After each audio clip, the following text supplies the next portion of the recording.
Welcome to the Sleuth Intuition YouTube channel. Sit back, relax and chillax for a few. Just take it easy, man. You know, that's your answer for everything, dude. Now just go, oh. What? Do it, man. Oh. Oh. Oh. Oh. Shit.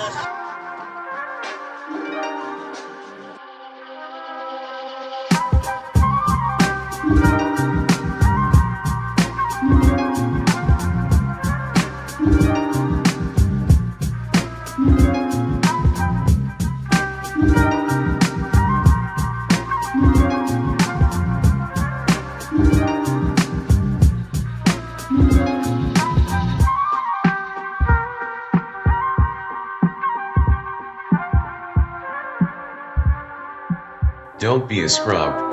Hit the thumbs up.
Welcome to the Sleuth Intuition YouTube channel. Sit back, relax and chillax for a few. Just take it easy, man. You know, that's your answer for everything, dude. Now just go, oh. What? Do it, man. Oh. Oh. Oh. Oh. Oh. Shit.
What is up, everybody? Welcome to another Sleuth Intuition Live. Today we are going to bring it back, all the way back to the beginning. So what I did was it's kind of going to be like a timeline. It's not going to be a very specific timeline. Not everything's going to be included in it, but this is kind of going to be for those people who are new to the case or those who haven't revisited the beginning and the things and the way it's unfolded in some time. So this is going to be perfect for you. This is going to be part one of a two-part segment. We just don't have enough time to fit it all in there. Like I said, I have 14 different videos. I have an article. So that's going to be plenty for today. And then we'll get to part two, hopefully tomorrow, if I can find some time to organize it all. What I'm going to do is I'm going to play each individual news article, and then we're going to hang out in the chat. We're going to dedicate today's, I guess, podcast style live stream to discussion in the chat box, in the chat room. And then also, hopefully, we can get some calls in. You don't have to, but the calls are open if you feel the need to call in or touch on a specific topic that we've maybe just shown or something interesting. Because I do have some notes here, so I'll be taking notes as we go.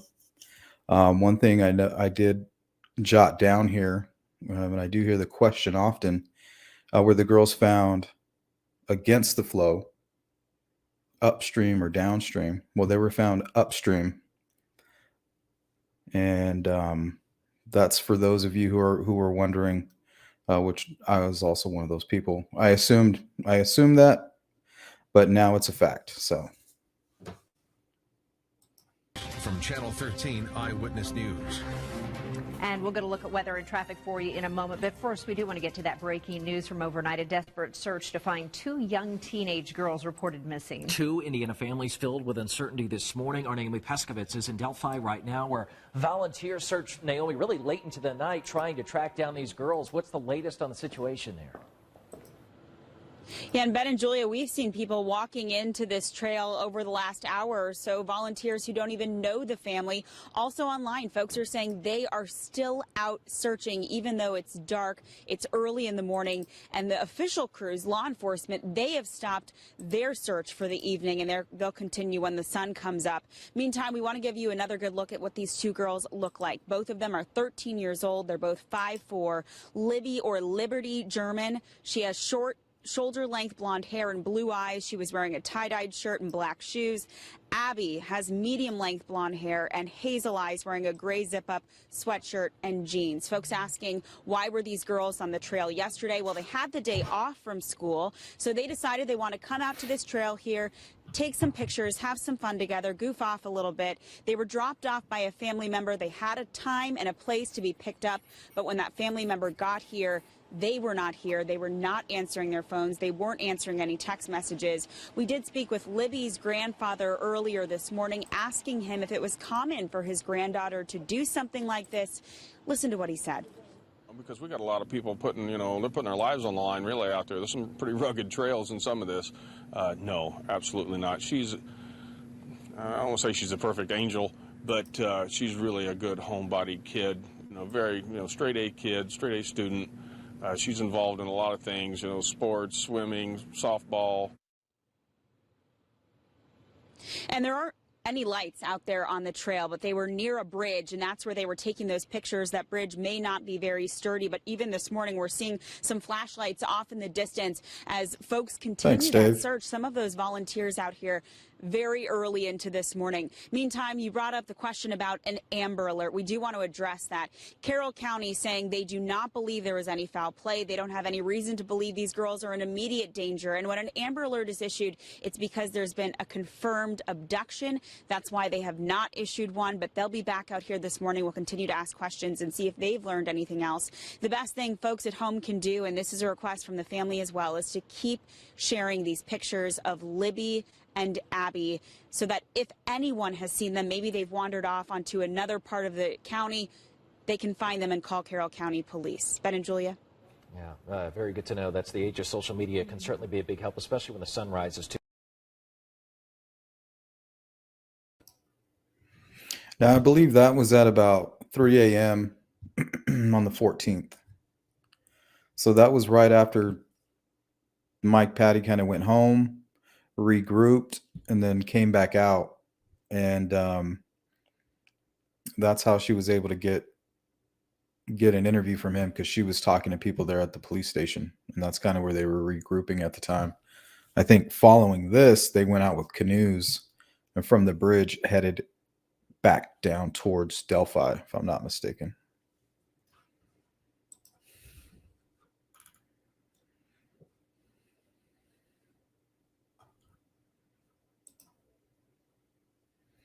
Yeah, appreciate that, Dave. Thank you so much.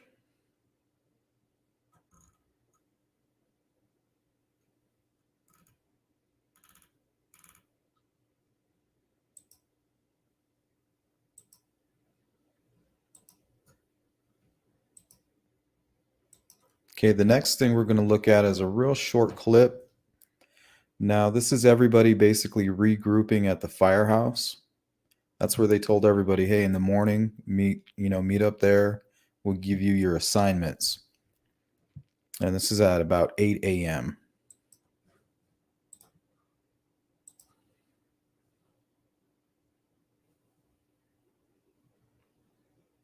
I mean, you can see Derek German. Looks like maybe about 15 other volunteers, maybe more, 15, 20.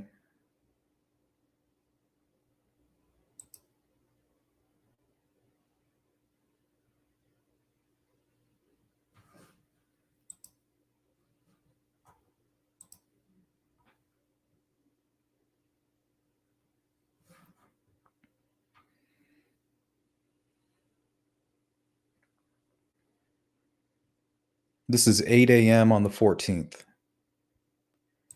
Now, the reason I believe that they're just sitting there and they haven't been given an assignment is because they've already located the girls. They're getting everything they need from the crime scene, and then they announce it around 12.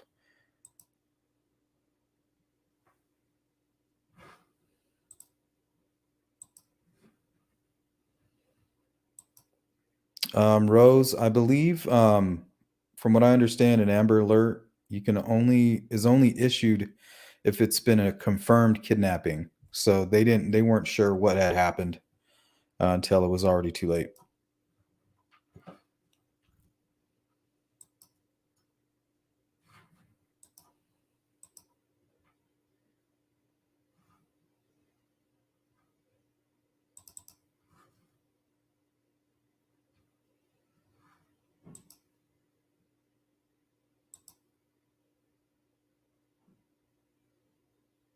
I believe officially around 6.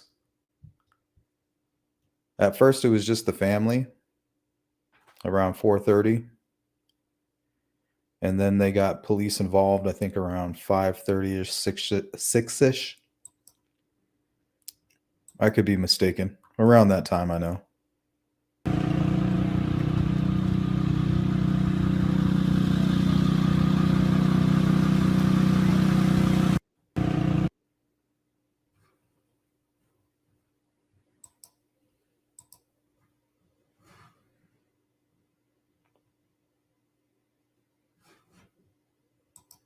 And Abby. These two teen girls have not been spotted in nearly 24 hours. That's where we're starting today at 12:30, the ongoing search for Libby German and Abby Williams. This story is unfolding right now in Delphi. That's in Carroll County, about 20 minutes northeast of Lafayette. Now, I want to show you the view from Google Earth. The girls were last seen near an abandoned bridge known as the Monon High Bridge, just outside Delphi. The area, as you see, is heavily wooded, and there's a creek running through it. Rich Van Wyk joins us live from the command center in Delphi. Rich, you've been talking with people out there. What's the latest there? Well, the sheriff just briefed us a little while ago. He gave us details on the search, just how many people are involved. The fire department is now the command center for an exhaustive search that's covering a great swath of the county. More volunteer searchers are arriving here. They're ready and willing and able to start relieving some of the people who have been searching most of the morning in some of the wooded areas.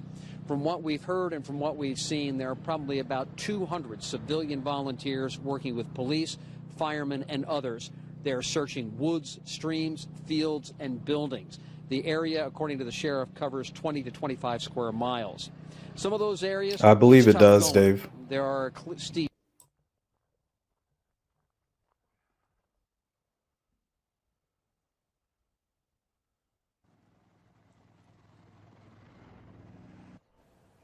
We've apparently lost our connection with Rich Van Wyk, but the video that you're seeing here gives you an idea of how rugged this particular area is.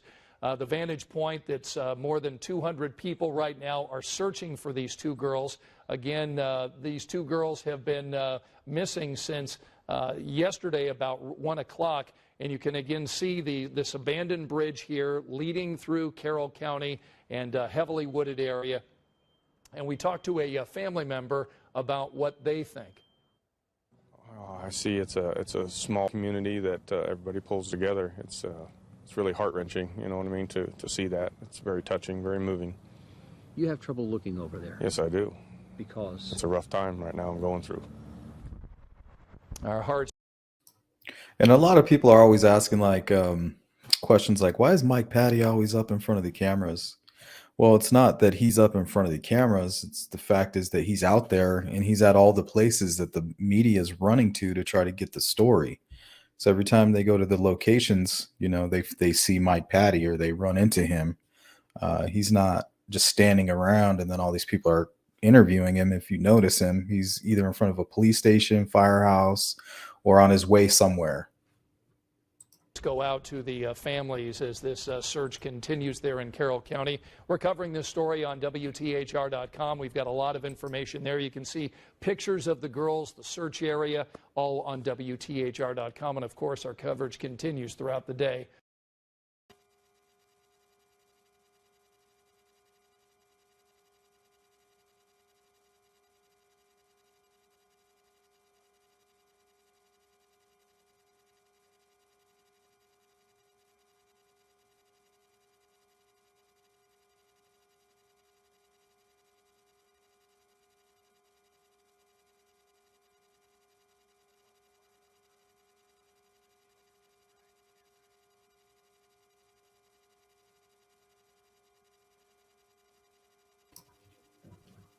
Thanks, Olivia.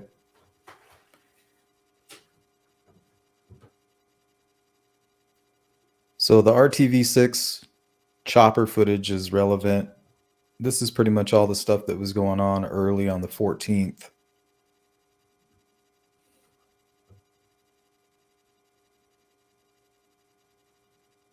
We probably won't watch all of this, but it is gives us a good opportunity to focus on the chat as well.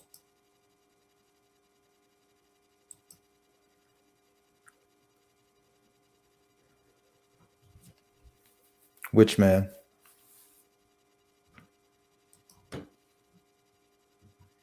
What's up?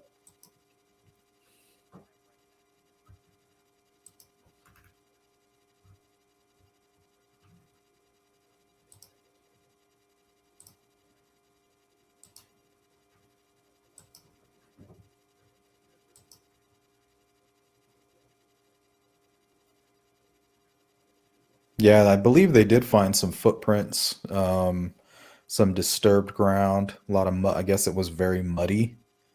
They did have snow recently, and I think very early that morning, but it may have melted.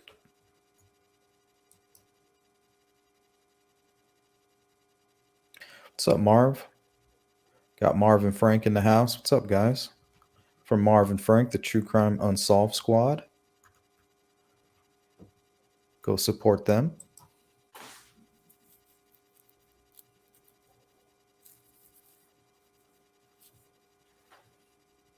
Yeah, Mike Patty had to be strong. I mean, just to be out there. I mean, imagine what he was really feeling.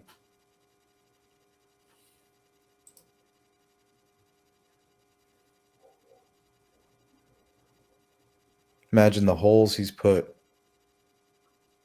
in all the walls that nobody noticed. Back of some courthouse. Dang, who punched the holes in the walls? It's Mike Patty.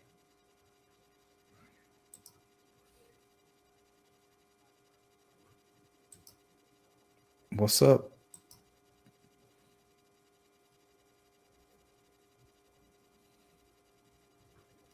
Yeah, this is a good piece of footage. And if you notice, this footage was taken about, I think, anywhere between 10:45 and 11:30 before they announced that the girls had been found. And if you notice, there's nobody really out there. Like, you can see the police tape and stuff, and they're still taking a few photos here and there.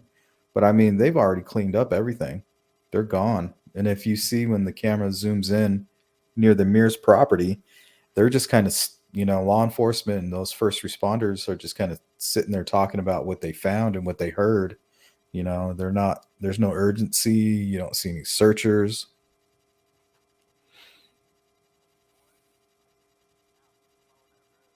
But at about 10:30, there was people actually on the bridge still searching around.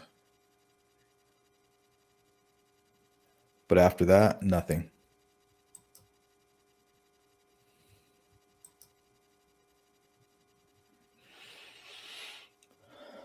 Purdue? I don't know. Chat?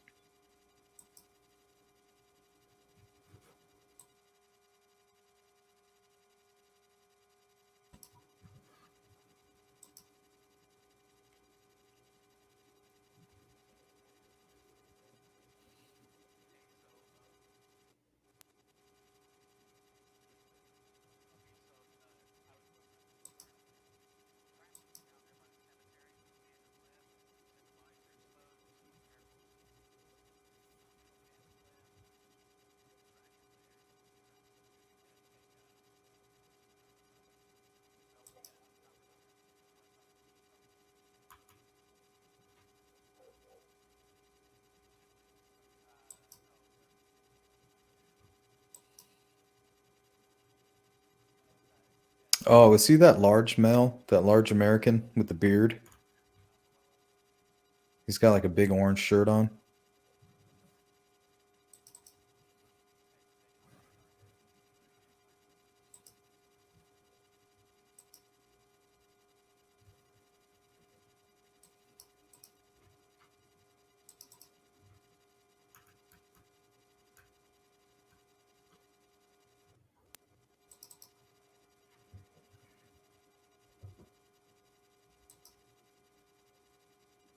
Is it that guy?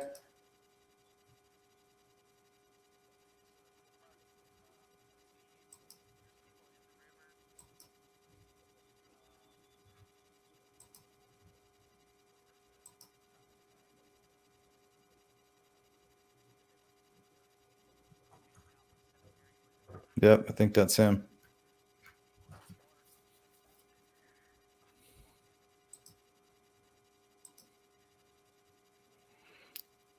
He looks like he's about his business.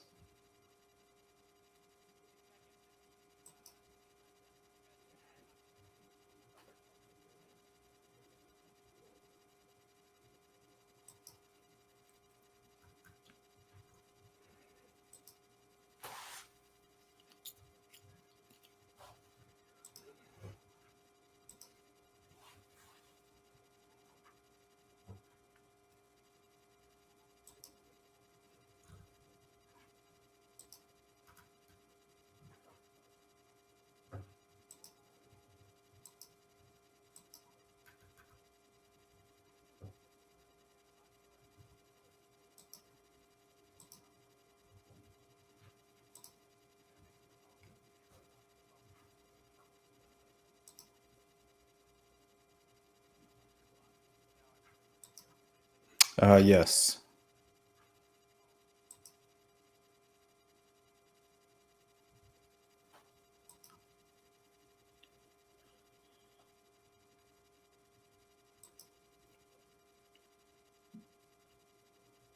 I think that's Libby's grandfather.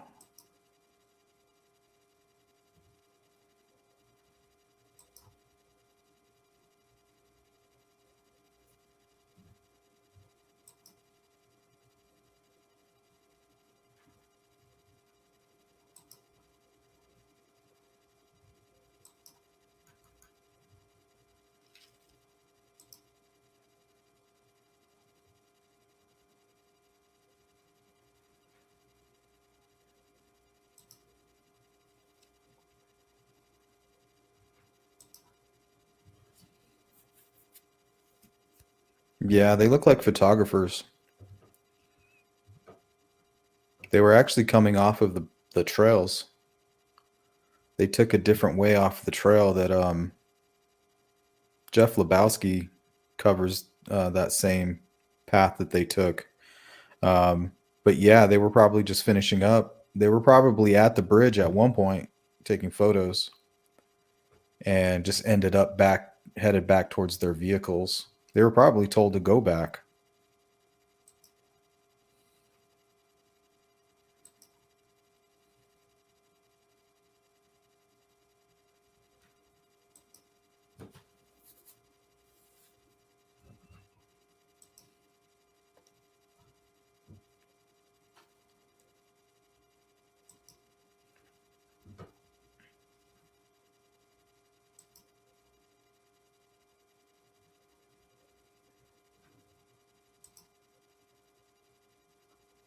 Yeah, definitely photographers.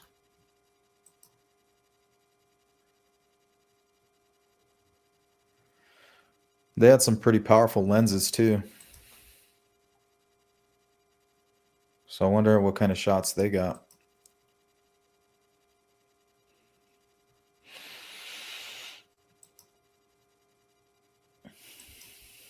Thanks, Dave. Thanks for coming by.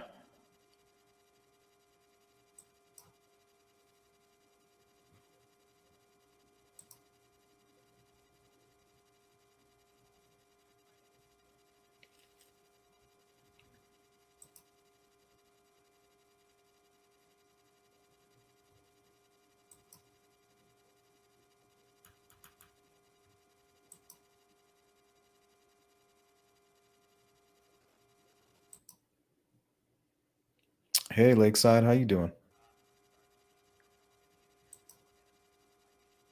Lesbian, Melon, D, Lisa.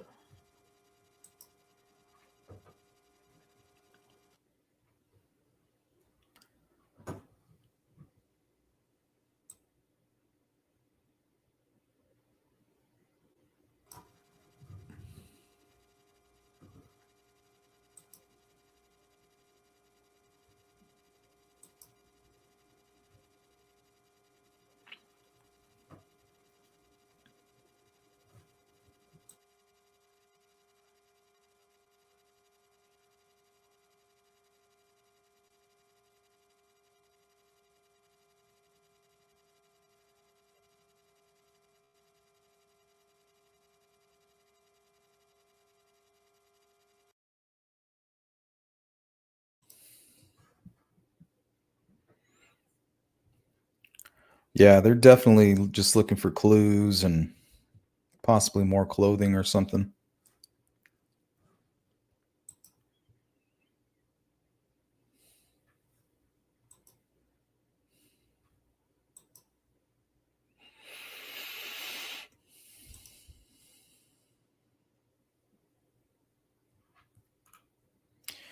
Yeah. Hey, Ophelia. I definitely think he knows it. Because one, seems like he knows Libby. That's one thing. Second thing is he knows about the sandbar, apparently.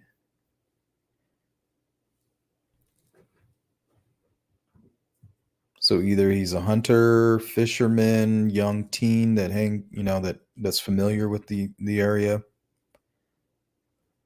But personally, as a fisherman, I think knowing that a sandbar was somewhere is important, especially if you're trying to get to a nice little honey hole, you know.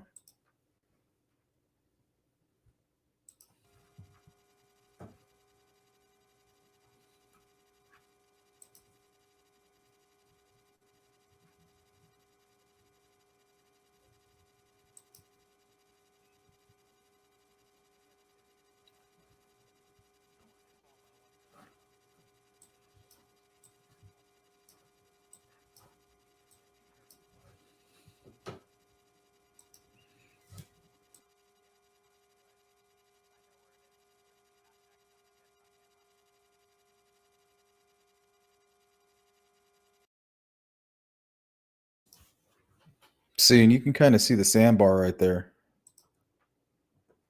Let me try to rewind it without going too far.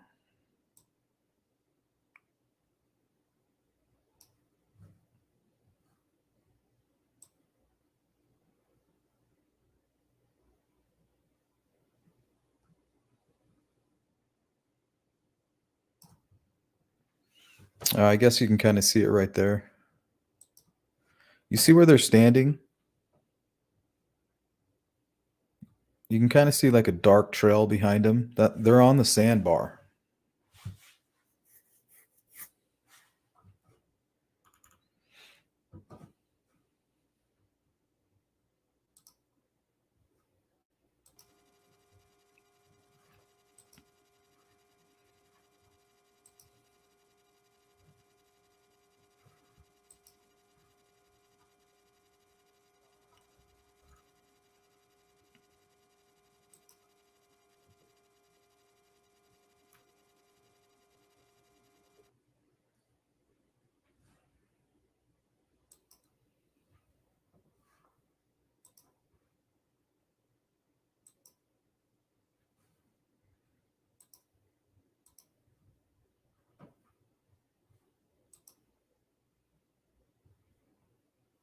Well, it looks like we have somebody calling in.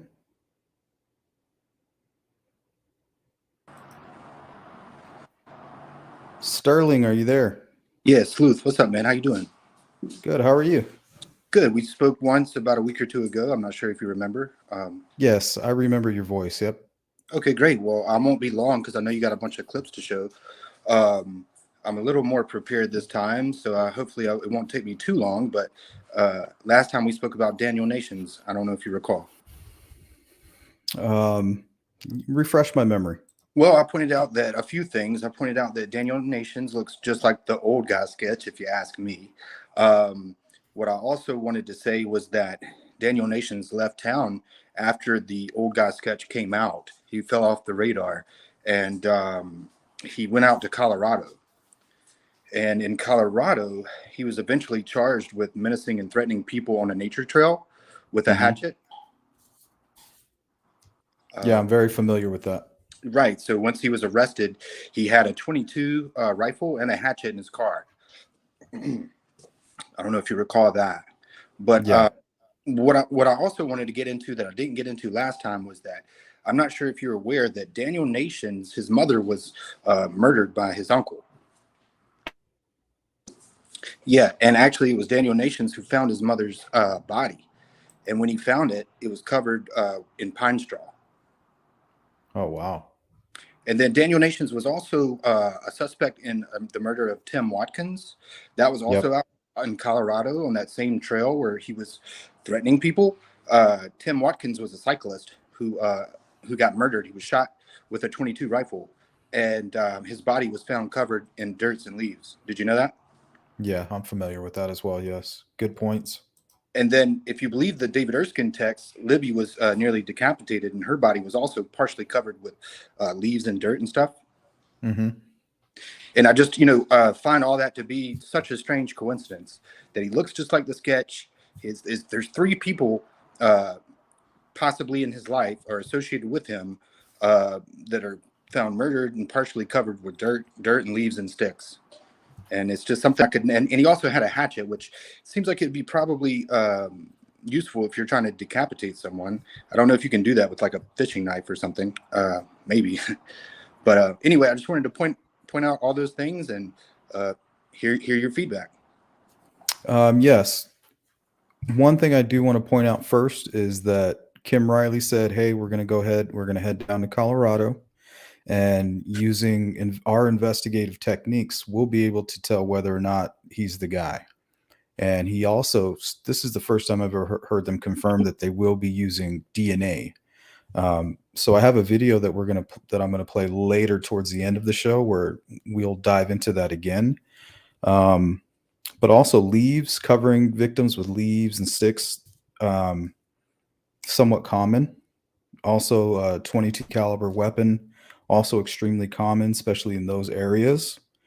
Hatchet, Delphi, sharp-edged weapon. I believe it to be a hatchet, and that's why I still find Daniel Nation's still extremely interesting. Not only because he looks like the guy on the bridge, not even just the sketch, but he kind of appears to be. He even has matches there. But really, that's the only things I could think of when it comes to Daniel Nations. Yeah, and it seems like, with the Tim Watkins murder, when he was shot with a 22, if they got Daniel Nation's 22, I'm not sure how they couldn't rule it out, ballistically or whatever. But they did put a gag order on that whole murder, and it's still unsolved to this day.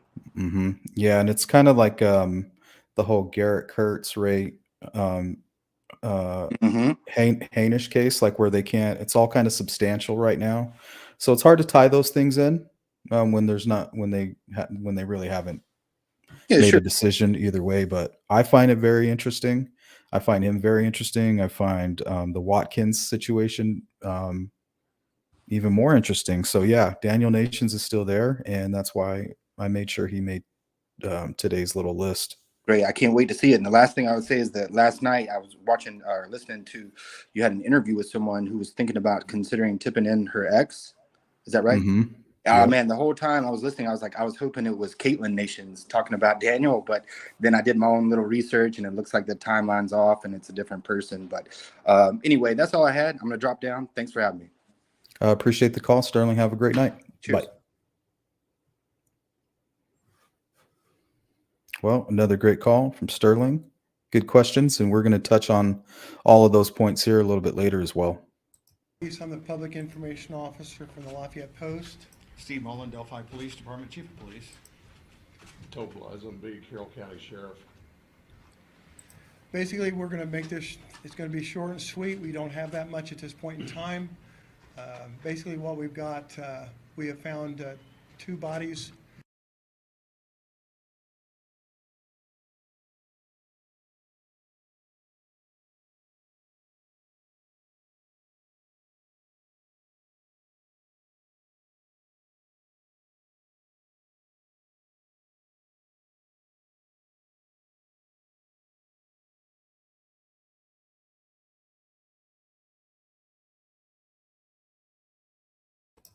Not sure what's. Let me reload this video.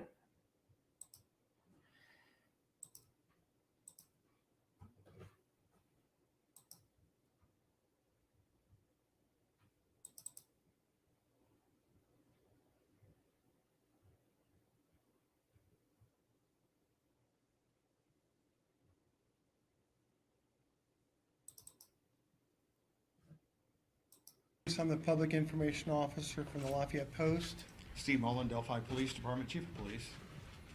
Topla, B, Carroll County Sheriff. Basically, we're going to make this, it's going to be short and sweet. We don't have that much at this point in time. Basically, what we've got, we have found 2 bodies.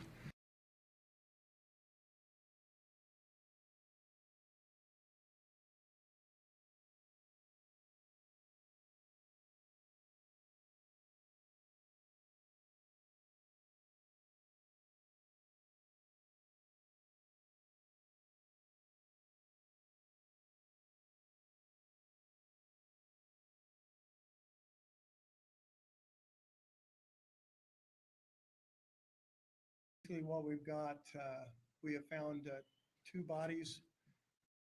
Is that the Sugar Creek? Deer Creek, sorry. In Deer Creek, about a mile east of town. We are investigating this as a crime scene. We suspect foul play. We have not made positive identification of the 2 bodies, so we're not going to be releasing any information on them at this point in time. We've got the Indiana State Police is assisting the Carroll County Sheriff's Department and the Delphi City Police Department in the investigation here. We also have the FBI Crime Scene Investigation Group here out of Indianapolis. And I hope you guys can hear that. The family asked us to do is to thank all the communities around Delphi and the people here in Delphi for assisting in attempting to locate these the 2 young children that were missing earlier. They just wanted to say thank you to those people, and thank you. They were just wanted to express their gratitude toward the hard work that was done in helping search for these children. Has the search been called off for these two? Can't hear it? Not officially, because we have not positively identified the bodies at this point in time. You have people still searching the woods and trees. There's still people out looking, but it has been scaled back. I mean, just put it that way. Are the bodies of the two individuals There we go. Are those of young female children? I'm not at liberty to give that information out as of this time. Who found them? I'm not going to say at this point in time. Why do you believe that there was foul play? Just the way the bodies were found. That's about all I can say at this point in time. Were they in the water? They were on the edge of the water, from what I understand. That's about the best I can tell you. Any outside injuries? I'm not going to make a comment on that at this time. What time were they found? That I'm not sure. 12:15? 12:15. About 12:15 this afternoon. Are there any either suspects or persons of interest being questioned at this time? We have not gotten that far into the investigation, so I cannot comment one way or the other. Sheriff, you are from this community. Talk about the toll this search and this apparent recovery has taken on your county. It's been a long several hours. It's played tremendously on the emotions of the community, but the plus is, the positive is the outreach of love and support for the families involved. I think that's been fantastic. It speaks highly of our community. You've talked to the families. There's been no identification, but we could hear that this was a sad meeting.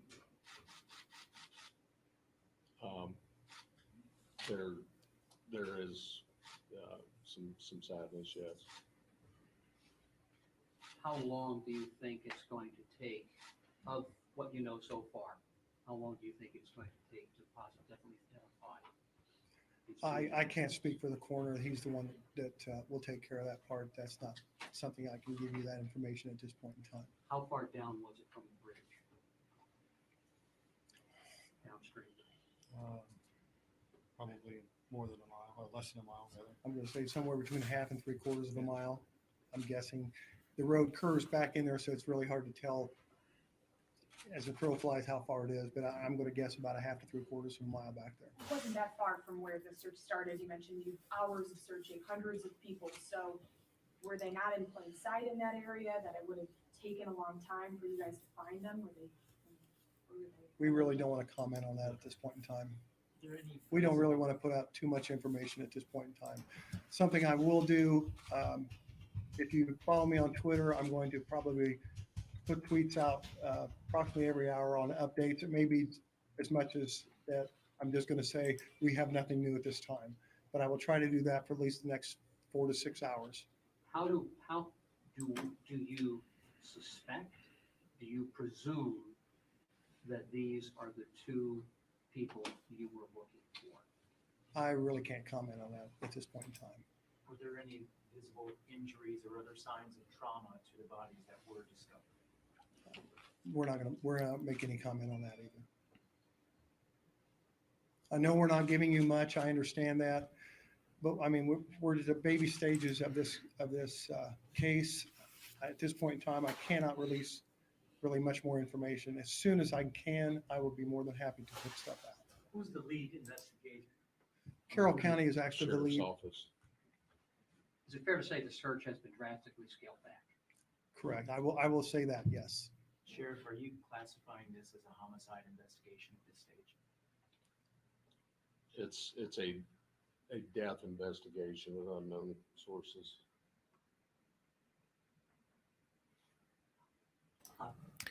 What? You have not said anything that this is your town. Talk about the impact this has had on the town. It's had a terrible impact on our community. The people who participated in the search, people who have participated in all the efforts to try to find the victims in this case are very much appreciated. But I know it's had a terrible effect on our people, and we are grieved this sort of thing would happen here in our community. I am pleased to see the community come out and help us the way that they have.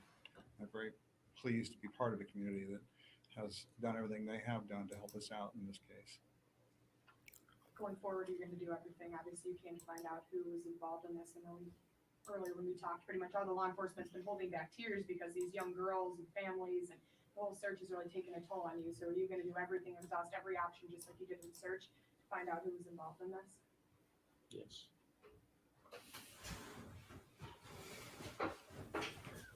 Anything to say to the community?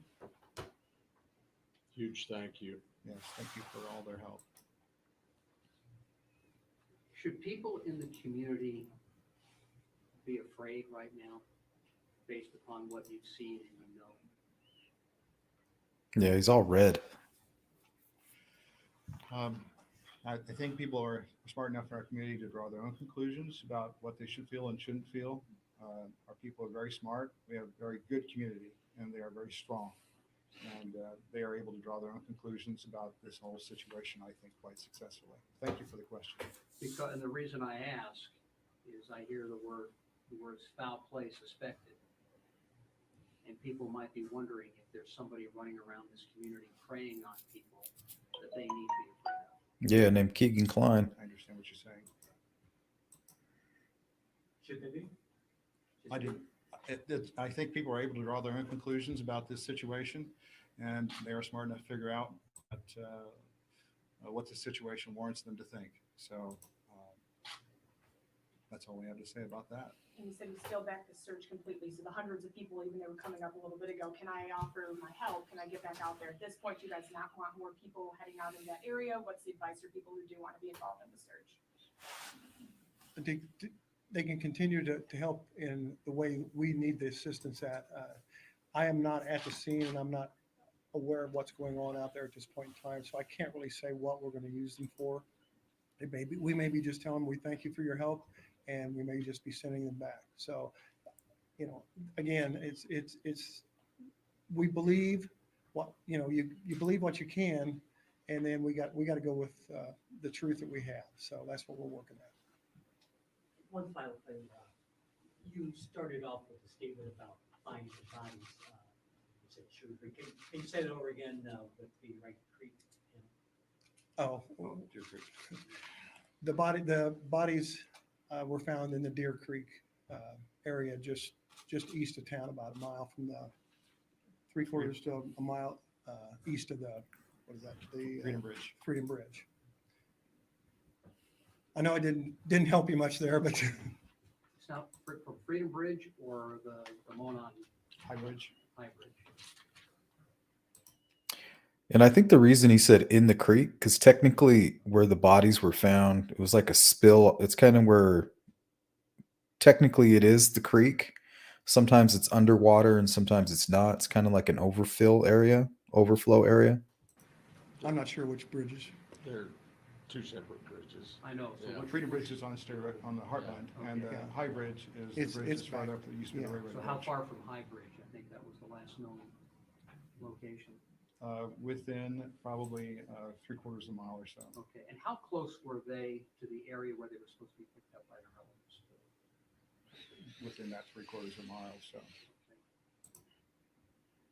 Is that with the flow of the creek or against the flow? It would be upstream. Upstream against the flow of the creek.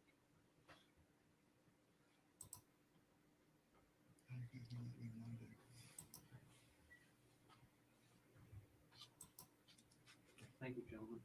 Thank you. That's really all we got right now.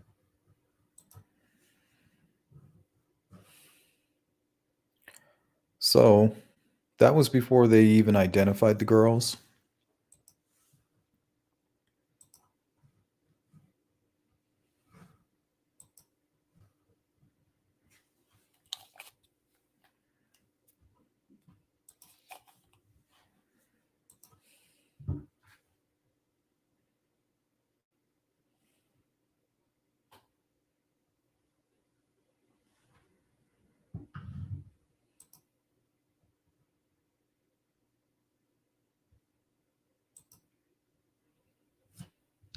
Dave says, wonder if the non-secular could be associated with Delphi, Oracle Greek mythology.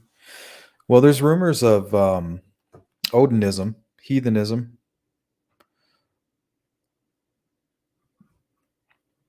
And I mean, it's prevalent in that area.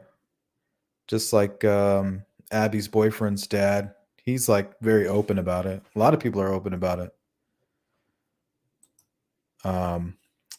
Odinism is very ritualistic. And I guess, around Valentine's Day is kind of a ritualistic time.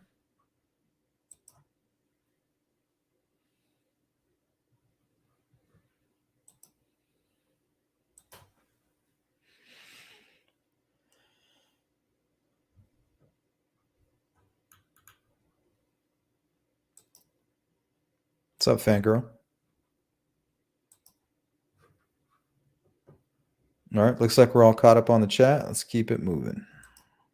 We got to this point and what we hope to know today. A lot of emotions as we await for more information. An autopsy we know is scheduled for later this morning at 8 o'clock down in Terre Haute, where we expect to learn additional information, the identity of those two bodies found, as well as the exact manner of their death. Those are questions we're expecting to get answers to in the day ahead. Now, I want to show you more specifically where all this investigation is unfolding at here around the Delphi community. A map now shows that area around the Deer Creek as well as a cemetery. It is in that area where this investigation continues this morning. In fact, drone cam 13 flew over that scene. You can tell a large group of police officers working that case. They are blocking that scene this morning as well, as the investigation is still very fresh and the search is over for the most part, but it is that effort and that investigation right there that continues to unfold. And so many people in this community are on edge this morning. You can only imagine the panic residents and neighbors in that area are feeling.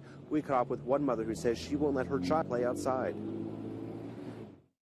And then my little boys, they're like, well, why can't we go play in the front yard? And I'm like, well, because it's probably not really a good time right now to do that, So you guys can play in the backyard and I can monitor it, but, I've got 3 boys, so that's something I'm going to have to be very cognizant of now at this point.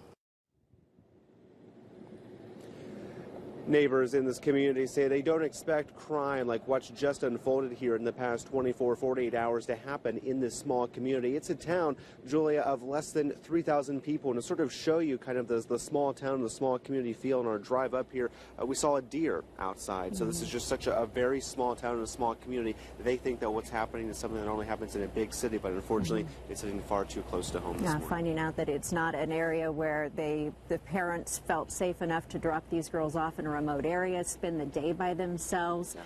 So they have certainly lost that sense of security here this morning. As we mentioned, an autopsy will be performed at 8 o'clock this morning.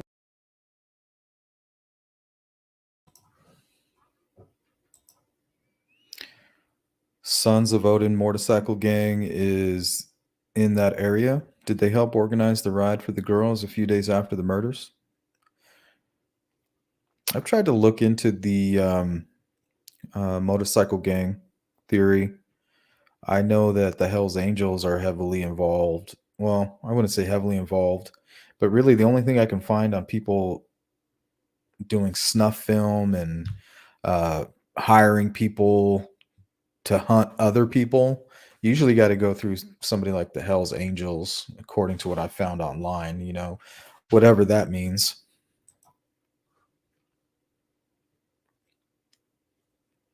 But apparently it is a thing.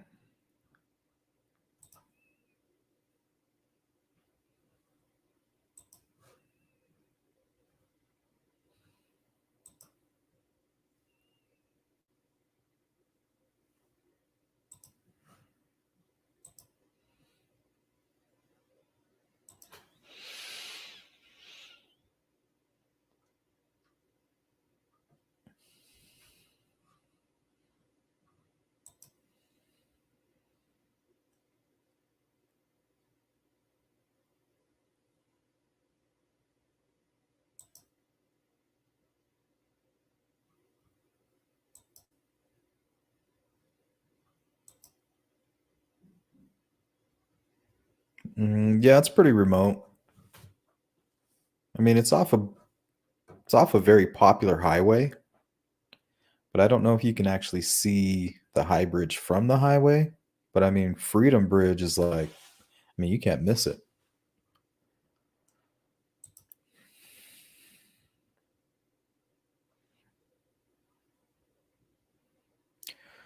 Well, Anna says, Vanessa, Marie sounds like there were all kinds of parties and such at the trails. Who knows what might have been grabbed and discarded along the way.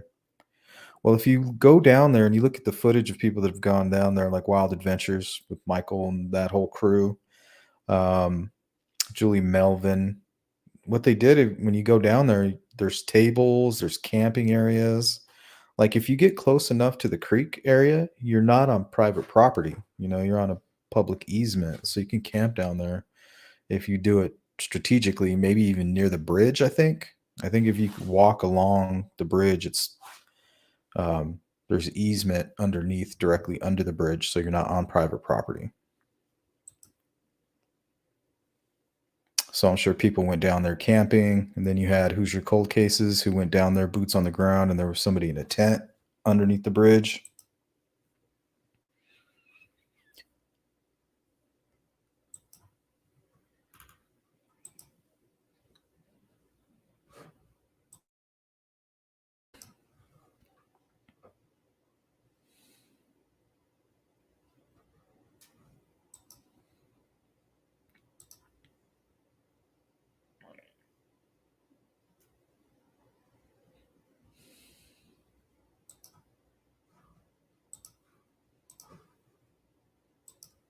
From Channel 13 Eyewitness We have News. nobody in custody at this time. So as far as I'm concerned, yes, there is somebody out there that did this horrendous crime, and we're going to track them down. That's state police talking about the fear and concern in a small town community after they announced that 2 missing girls were in fact victims of murder. Investigators solemnly identified the 2 bodies found in Carroll County as 13-year-olds Libby German and Abby Williams. Now, we still don't know what happened to them after they disappeared during an afternoon hiking trip.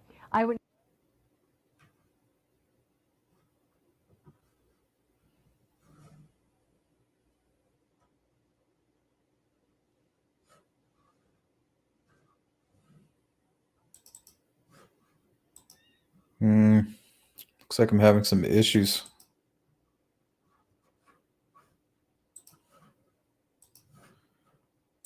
See if this helps.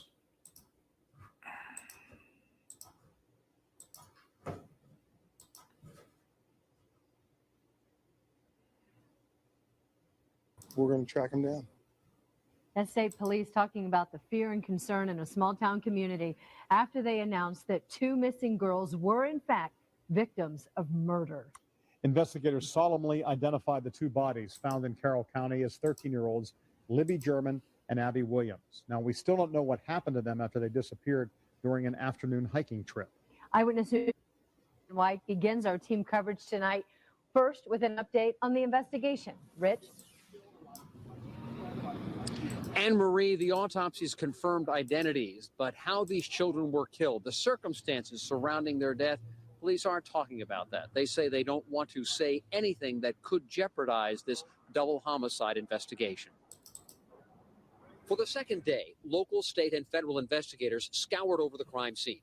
Early afternoon, divers joined the search for clues that could lead detectives to the girl's killer. The autopsies confirmed what everyone, including the teens' families, suspected and feared. I think they were in pretty much belief that it was their children. But when you hear it from an official, it's still a little it hits home twice. One of the hundreds of volunteer searchers found the bodies of Libby German and Abby Williams in a wooded area near Deer Creek. It is an area accessible only by foot or on horse. Well off the popular trails the 13-year-olds were hiking. Dozens of police are now checking hundreds of leads. We are using resources from all the way from Lowell, Fort Wayne, and the southern part of the state's police, state troopers. We will stay on the job until it is done. Police say they have no suspects or persons of interest. They're asking anyone who was in the hiking area, who saw something or heard something or took any pictures, contact them. Should people in this community be concerned about someone running around targeting kids? My response is no. I feel safe for this community. Libby and Abby, Teens teachers describe as happy and go lucky attended Delphi's middle school. Crisis teams were ready for students and teachers when they arrived at all the district schools. They're just asking those questions right now of, oh my gosh, it hit me, and somebody's there for them. The double homicide has prompted one of the largest investigations some officers say they've ever been part of.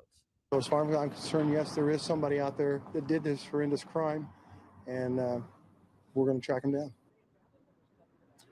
Also, police say there is someone out there who probably saw something, was on the trails, was driving that part of the country just east of Delphi. They may have seen someone. They may have seen a car that perhaps looked out of place. And that's why police want that person to call them. Back to you.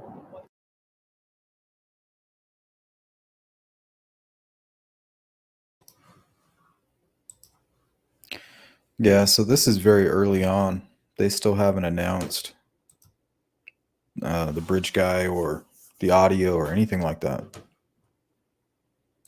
Up there in Carroll County, and still distraught over the loss of two of their own. In fact, Eyewitness News reporter Emily Longnecker tonight continues our team coverage in Delphi with how people there continue to cope with the loss of Abby and Libby. Emily? John and Andrea, people here in Delphi are cautious tonight about saying too much of anything. Many of them knew these two young girls and they know their families, and they are just finding it still very difficult to talk about what happened. On the outskirts of town, though, where police found the two teens' bodies, people are talking, sharing their disbelief and anger. Against the beauty of the sunshine and bright blue skies Wednesday, it was still hard for Ron Logan to believe the violence visited upon two young teens just out for a hike on a day off from school. Who would have thought they'd let their children out to do something special that day, take a trip down, and it turn out with a disaster like this? For 53 years, Logan's lived on the country road near the trail that leads to the Monon High Bridge. People walk up and down with their children, and yeah, it's quite a nice little trail, and the bridge is real. Never, though, has Logan seen anything like what he has this week, the search for an eventual discovery of the bodies of Libby German and Abby Williams. The area that they were in is very hard to get to. I mean, you can't get there unless you walk there. I mean, so somebody would be walking with them or something. Those are the same kind of thoughts Marvin Sandifer keeps mulling over. His daughter used to hike the same trail. She said, I've seen a couple scruffy-looking guys in there, but, you know, they never bothered me. They went on their way. Sandifer is anxious for investigators to identify a suspect. I'm not really scared. I'm just worried that it would happen again. That's why he hopes someone knows or saw something on that trail Monday and can lead investigators down the right path soon. I hope they catch him tonight, and I hope they make him pay. And with the release tonight of the picture of that unknown man seen walking on the trail Monday afternoon, people here are hoping investigators are that much closer to discovering who is responsible for taking these two young lives. John, Andrea? All right.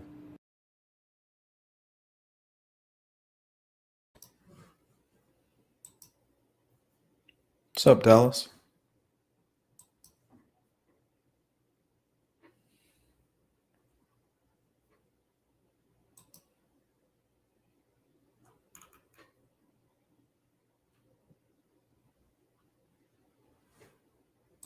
Killings of two teen girls in Indiana serves a search warrant based on tips. 2 News reporter Kelly King has the developments of the case.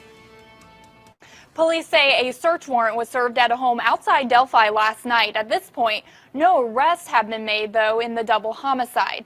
The task force says it had probable cause to go into this home and do a search, bringing out boxes and even combing through the field next door.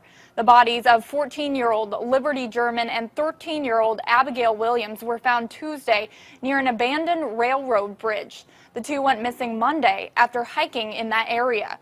Police have released a photo of a man who was walking there around that same time. He's not being named as a suspect, but police want to track him down to talk to him about what he might have seen.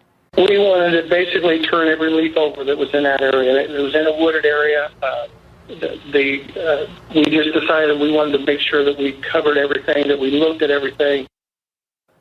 Officials have established a tip line and have asked anyone with information to call them. Kelly King, 2 News Today, working for you.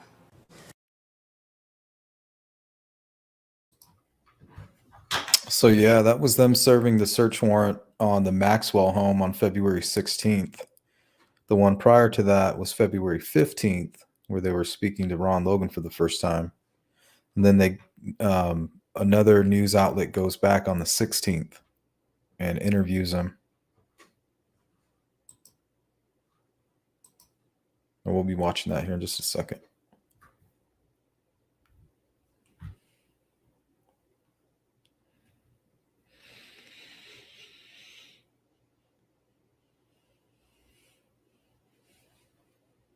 I don't know, Anna. I don't know if it would be easily viewed from the road. Maybe it's tucked back somewhat.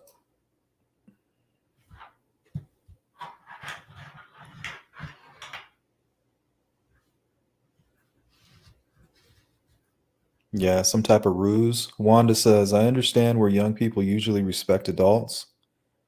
I believe the person who instructed them down the hill possibly exhibited some form of authority, a possible emblem such as a badge. Yeah, because I think it's official. They did use the word manipulation, but I don't know if that's from catfishing or what. But I do believe if it's not like a Anthony Schatz related incident or directly Keegan Klein for that matter. Yeah, I believe a ruse, possible ruse. You know, Anthony Schatz is used to get them to the bridge. Once the killer has them where he needs them, which is on the southeast end of the bridge, then he approaches them as a separate individual, separate ruse. Yeah, that makes sense.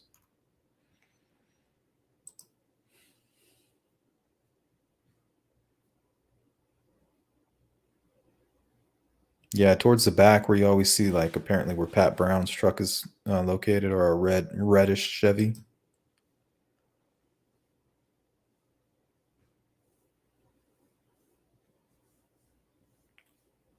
Yeah, Sterling. I mean, you got to look at this case critically.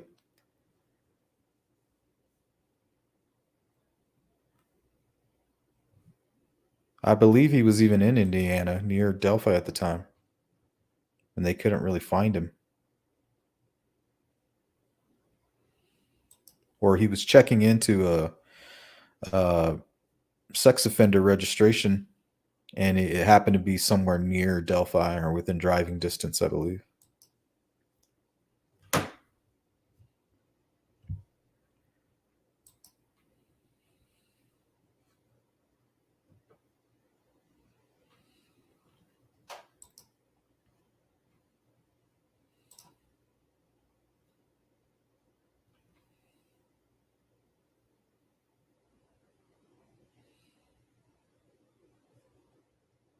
Yeah, I believe he says, go down the hill.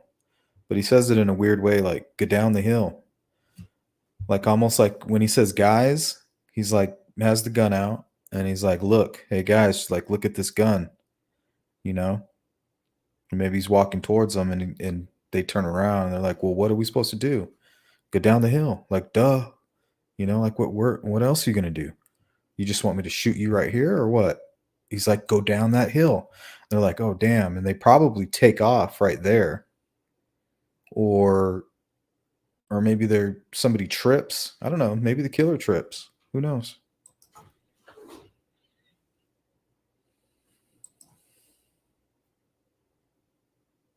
No. Man, every once in a while I'll have somebody be like, hey, I'm going out to Delphi. Can I do anything? Can I take some images for you? I'm like, yes, just take a photo of that private drive. I want to see the gate. But I can never get it. Nobody ever sends it to me.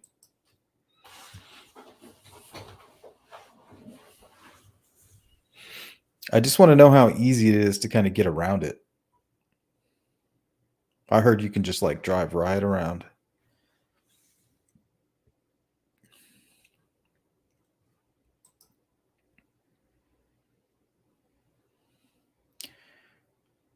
Anna Lisette says, I'd tell the guy, go ahead and shoot, make a big noise to attract attention. Yes, I agree. And I think that's what happened. I think he pulled the gun, he scared them at first, but once they kind of seen like, hey, if he does start shooting at us, like people are going to look right over here because they weren't far from the bridge. And him knowing that is like, man, I cannot use this gun. That's when he pulls out the blade, or maybe even, I don't know, it seems like a hatchet or something along those lines. Because we hear of a blunt object and then a sharp edged weapon. So I'm wondering if the perpetrator had one of the girls by the arm and was walking across the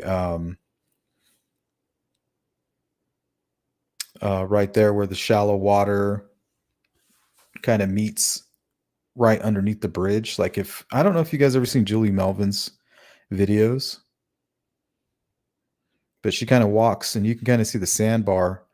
But I can see him maybe pulling one of the girls by the arm across the sandbar into the area where they were found, and the other girl kind of maybe while they're in the water, while she's yanking on the arm of one of the girls, maybe he attacks. Maybe that's when he attacked Abby. Maybe right when they cross the creek, Abby's pulling back on Libby, and that's when he attacks her, and then kind of takes his time, and because it seems like Libby's the focal point. And that goes right in with the whole Anthony shot stuff.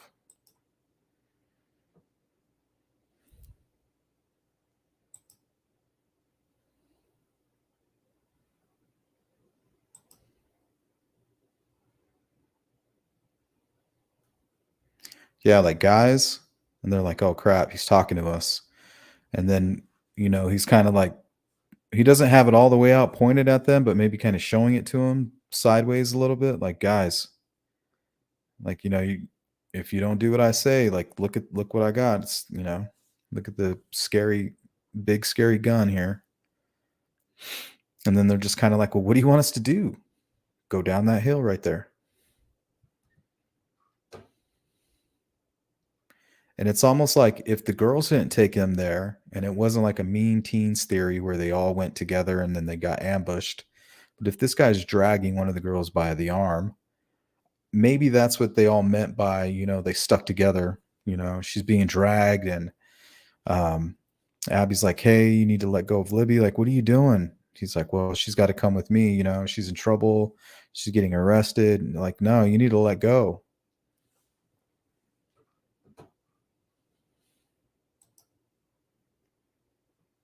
They could have been in shock.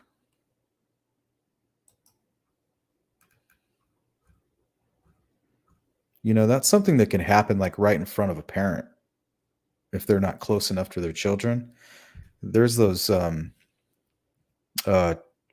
kidnappers that walk in grocery stores, and before you know it, they just walk up and they snatch little children right in the middle of the store. Oops, sorry.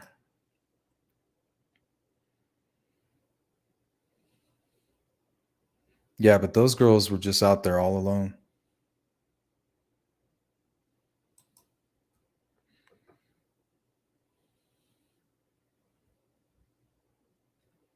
Yeah, for some reason, I think that's how it happened. He's basically dragging Libby by the arm, or, in some type of way. And Abby's like, hey, yanking on her, fighting back, and he just attacks her quickly. Boom, boom, boom. So she'll stop. He must have already had his weapon out at that time, put the gun away, and then pulled out whatever it was that he had. Hatchet, large blade, something. In the Ron Logan affidavit, I think it says something about a sharp-edged weapon or some type of weapon.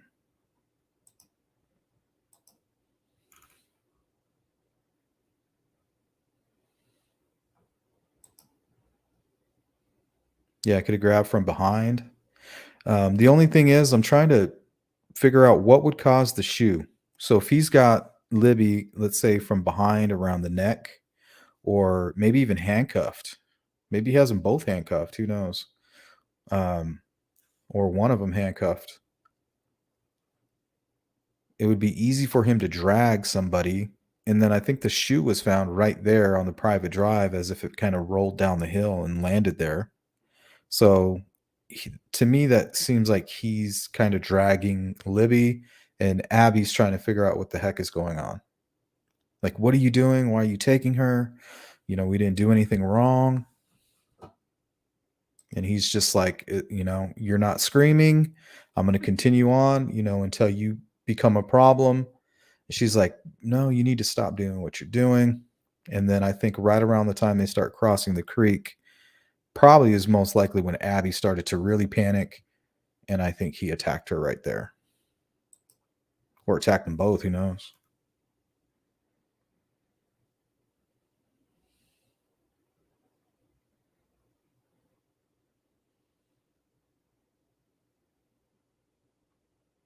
Yeah, I believe the 43 seconds is right at the end of the bridge. And then he's like, go down the hill.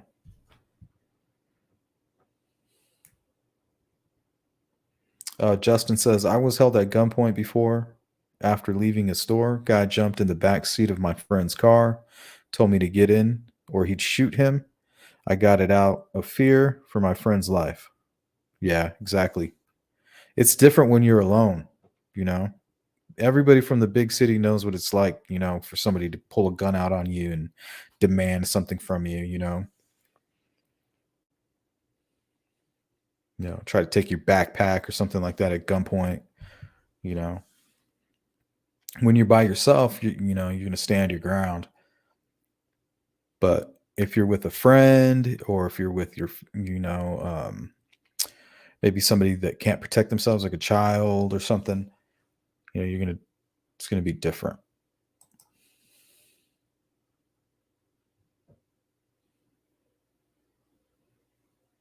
Yeah, that was my understanding as well. Like, where do you want us to go? Like, there's nowhere else to go. Like, and then he's just kind of like go down the hill.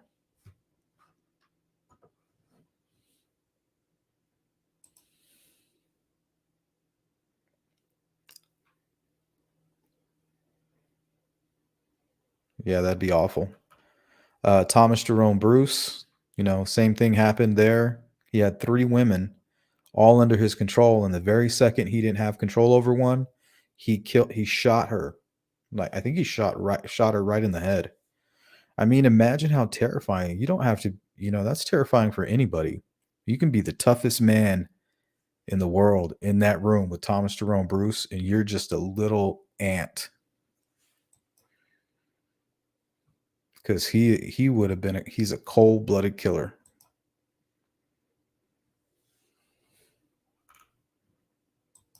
And that's what this bridge guy was. Or is. All right, let's keep it moving here. The Delphi community has been coming to terms, I should say, with a painful reality. Eyewitness News reporter David McAnally went back to the scene of the crime today, where neighbors still don't understand how this could happen to 2 young girls. Dave? As police continue a very methodical investigation here, going down every road in the search for clues, some folks who live near the crime scene, they fear that their road will never be the same. The crime scene Thursday, a place property owner Ron Logan knows well, but never thought he would know for something so tragic. I can't really wrap my emotions around it yet. It's so mind-boggling. I haven't really caught up. It hasn't caught up with me yet. Up and down the hills, across that bank now circled with crime tape, his son grew up playing here. Never in your wildest dreams do you think that he comes down here to play, he won't come back home. He and his friends grieve for the victims, Liberty German and Abigail Williams, both 13. That's why we come back. He goes, I want to show you what it looks like. You couldn't carry someone up and down these hills, or it's hard to walk by yourself. We've been able to identify almost everybody else that's been on that trail, and this gentleman has not been identified, and we want to know what he saw, what he might have seen on the trail. Did he see somebody else that maybe some of the others didn't see? The Sheriff's Department says the trail photos of a man released Wednesday have brought in about 200 tips, and they're checking every one of them, they say. Police want to talk to the man because he was on the trail about the same time as the victims. I think they feel confident that we're going to get this guy or guys that were involved in this, and I think they're feeling confident that it's going to happen sooner than later. Back at the crime scene, hoping for answers. This place is never going to be the same. It'll never be the same, will it? Yeah. I mean, everybody will be. They'll be very vigilant now from here on out when they come down here.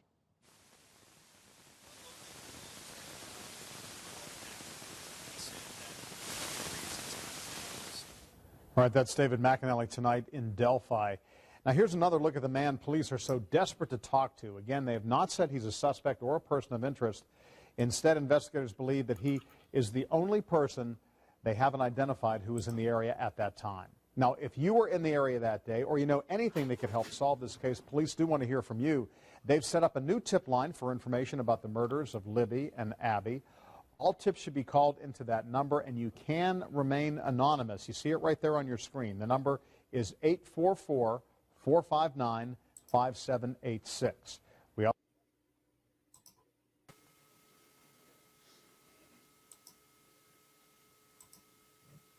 At this time, I would like to invite Greg Massa, Assistant Special Agent in charge for the FBI, to the podium.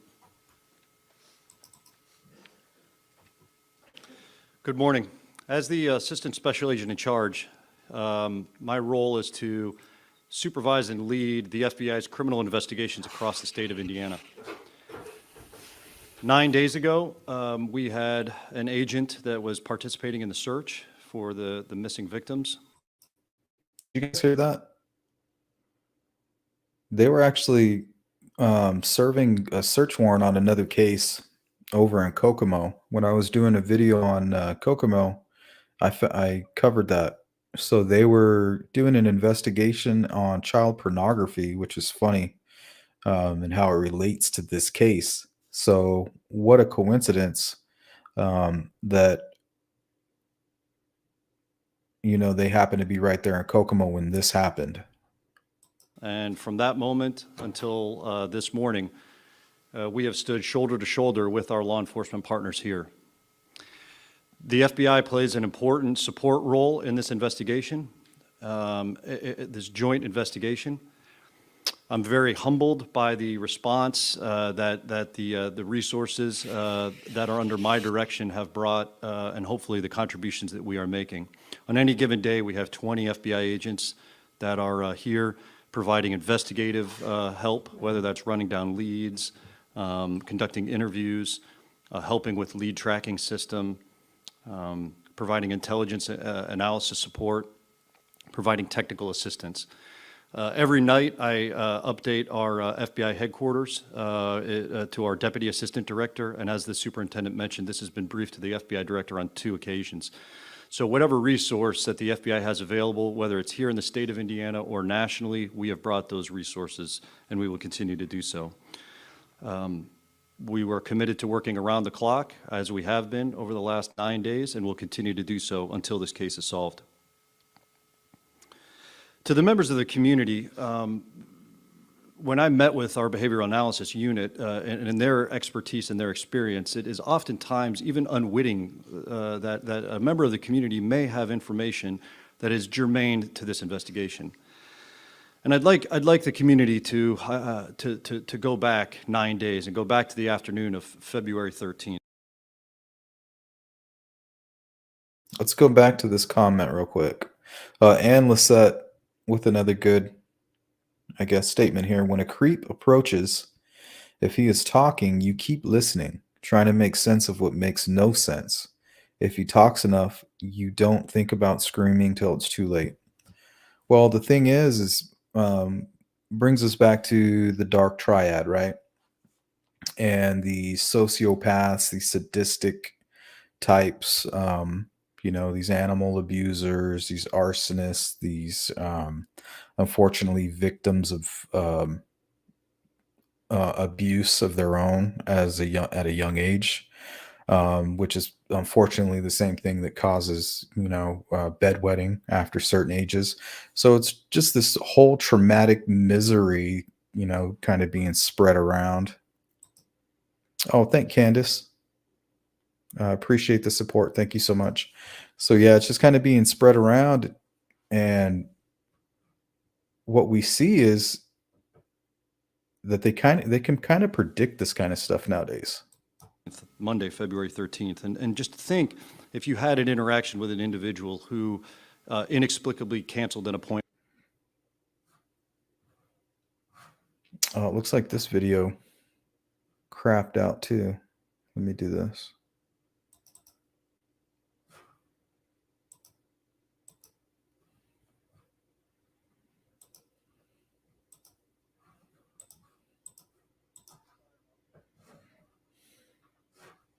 Assistant Special Agent in charge To supervise and lead the FBI's criminal investigations across the state of Indiana. 9 days ago, we had an agent that was participating in the search for the missing victims. And from that moment until this morning, we have stood shoulder to shoulder with our law enforcement partners here. The FBI plays an important support role in this investigation, this joint investigation. I'm very humbled by the response that the resources that are under my direction have brought, and hopefully the contributions that we are making. On any given day, we have 20 FBI agents that.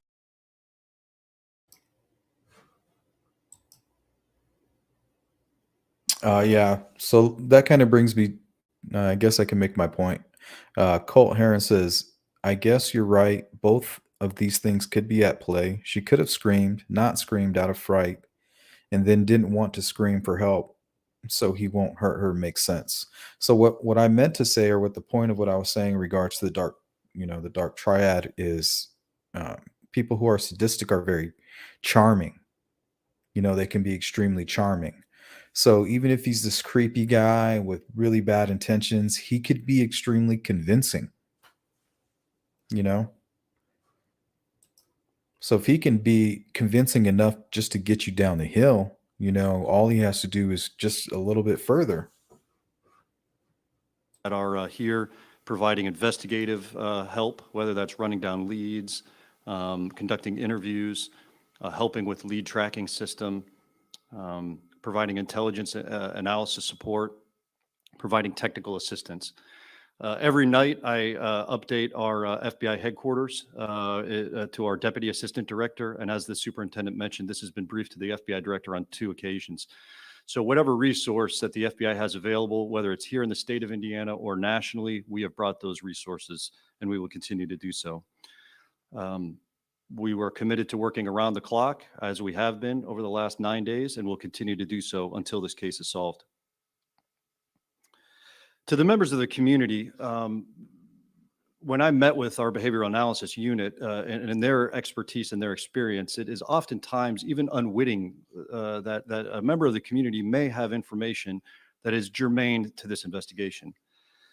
And I'd like the community to go back 9 days and go back to the afternoon of February 13th, Monday, February 13th, and just think, if you had an interaction with an individual who inexplicably canceled an appointment together, or an individual called into work sick and canceled an important appointment or a social engagement, and at the time gave what would have been a plausible explanation. My cell phone broke, or I had a flat tire on my car. But in retrospect, that excuse no longer holds water. That may be important. Likely so are behavioral indicators that this individual may have exhibited since the afternoon of May 13th. Did this individual travel unexpectedly? Did they change their appearance? Did they shave their beard, cut their hair, change the color of their hair? The superintendent mentioned the clothes that this individual was wearing in the photo. Did they change the way they dress? Did their behavior change? Did their sleep pattern is different now? Did they start abusing drugs or alcohol whereas they would not have? Have they been anxious, nervous, irritable? Have they followed this case and what the media is putting out with a sense that is not normal? Have they had ongoing discussions regarding their their whereabouts on that afternoon or thereafter. Please, if you have that information, call that into the tip line. After this press conference, the FBI will be putting out a series of these indicators on our social media, so it'll be available not only to the citizens of this community, but across the state of Indiana and then nationally as well. We'll also be utilizing digital billboards, and in any way we can spread this message, we will. I'll just finalize my remarks just to say that to my law enforcement partners behind me, to the community at large, 9 days ago, the FBI stood shoulder to shoulder with you. We're not going anywhere. We will be here until this case is solved, and I am confident this case will be solved. Thank you.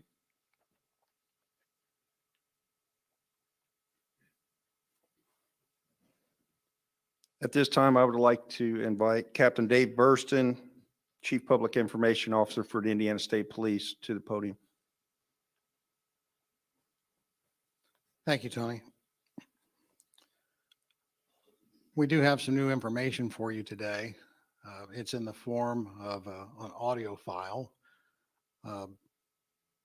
from the cell phone that Liberty German had with her at the time. We're not going to play everything that we have, but Liberty had the presence of mind to turn on her video camera.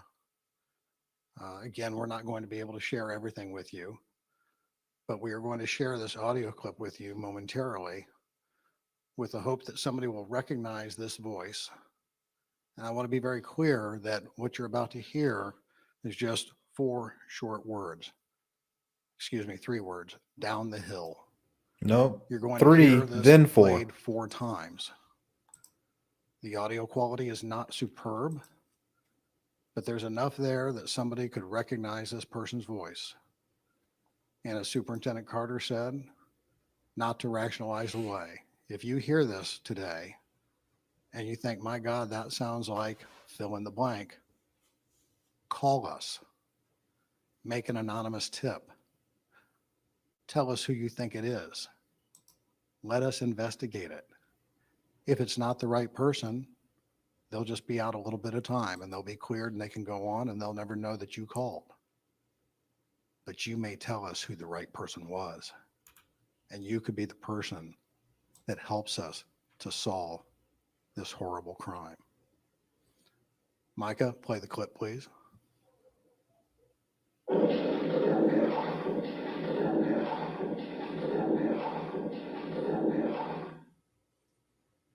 you play it one more time?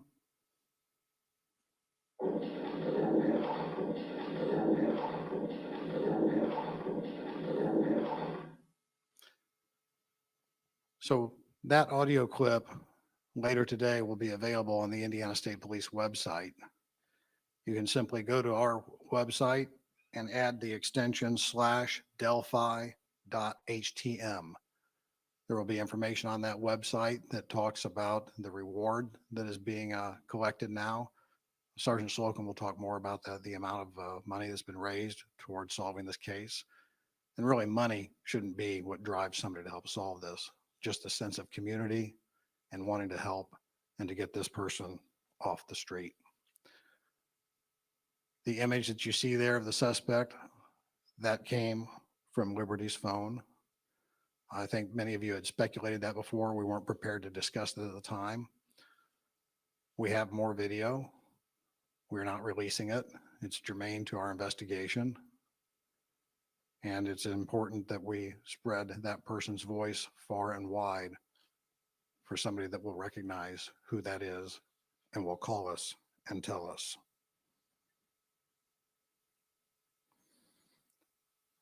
I also want to tell you that there will be a tip line.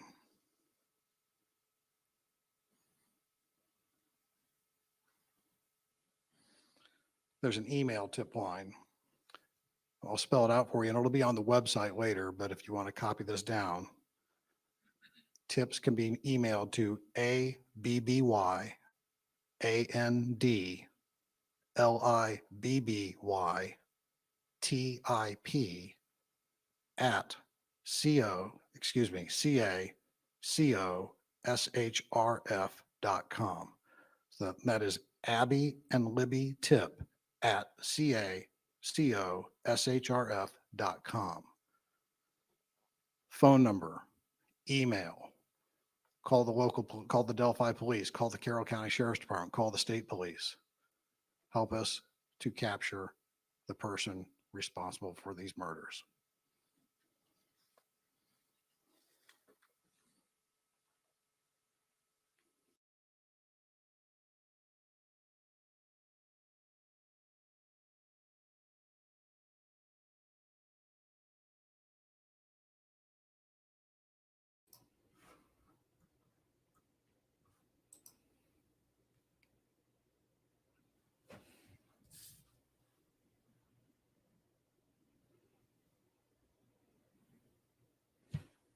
Yeah, what's strange is during that same presser, I didn't add it in there, but at the beginning, Doug Carter's talking. He says, "We're just getting started," and then that's the same thing he says at the 2019 presser. We're just getting started, and he said it kind of the same way. It's that kind of stuff that's frustrating to hear.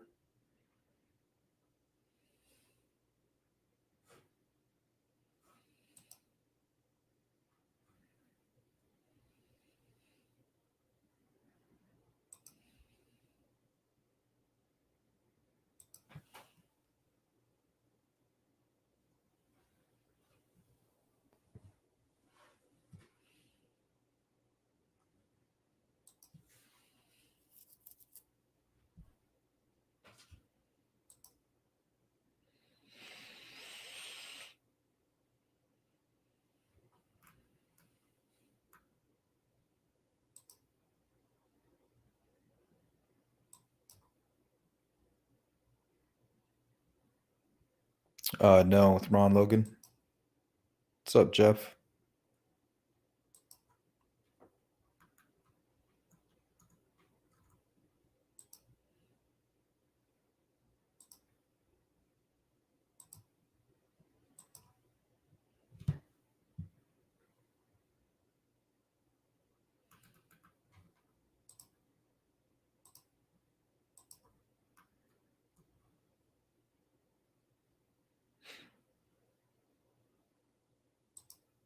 What's up, Glenn? Thanks for the support.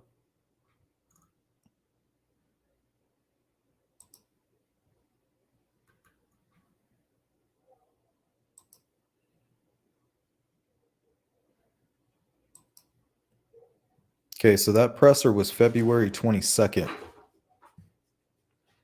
Now, we know February 22nd, Keegan Kline is in Vegas at this point in time, and they're fully aware of Anthony Schatz.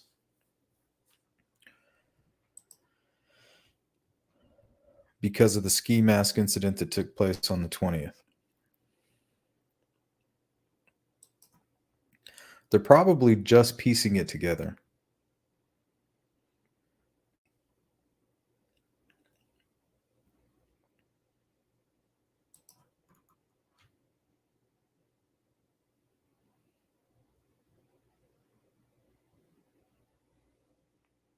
Yeah, like a visual killer. I agree.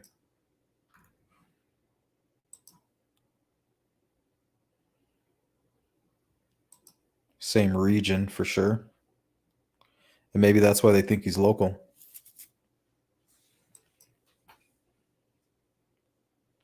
Because of his accent.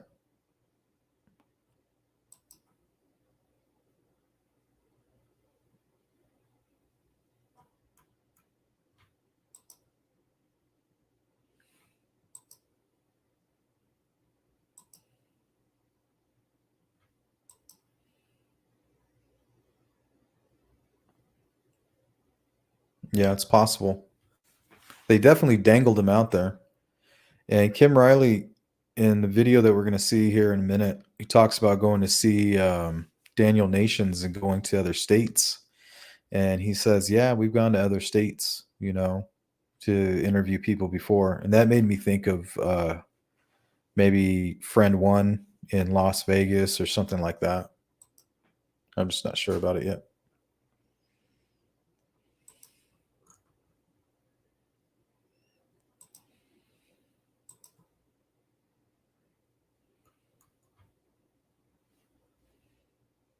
or somebody bought the information off of them. Like maybe a very dangerous person used like a Keegan Klein to target somebody for him and to get that person there to a certain location without having any ties to it, and then sell the information and then complete the task, and then you go back to your state. I mean, that's far-fetched and huge jump and super conspiracy, but apparently that stuff does happen. And then this is a very strange case, so it probably has a strange answer.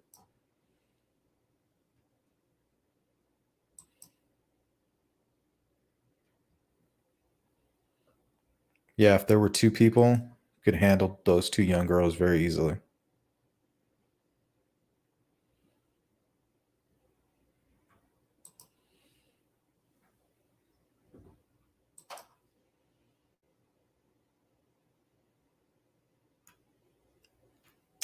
Yeah, this bridge guy, I mean, we only have a short video clip of him walking, so we don't know how comfortable he is.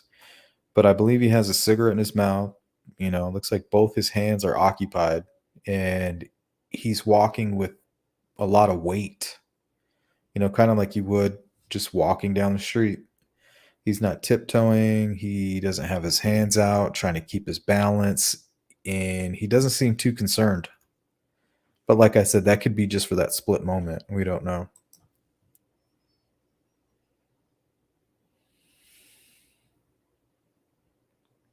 Yeah, I hear a lot of talk about Shane Evans. I wonder where that comes from. Is that just because he kind of looks like the bridge guy?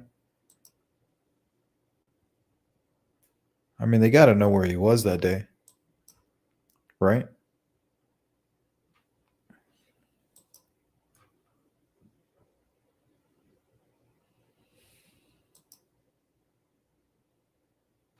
Yeah, they definitely say grooming in the Klein transcripts.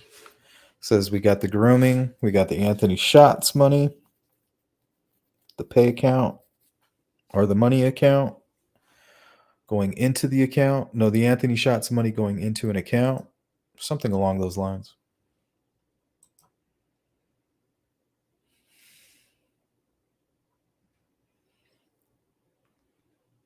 Unless he was wearing a disguise.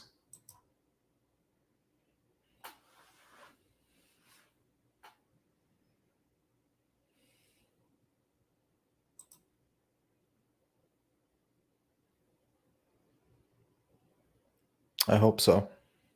I hope it wasn't in vain.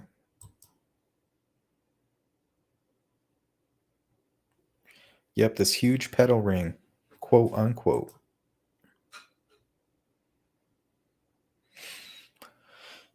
Sally Ann says Boston Christian, not into the whole numerology thing. However, you can also add SC photo 14, 13 girls being 13 and 14 girls missing found 13, 14. Yeah, you don't have to be into numerology, but the killer could be.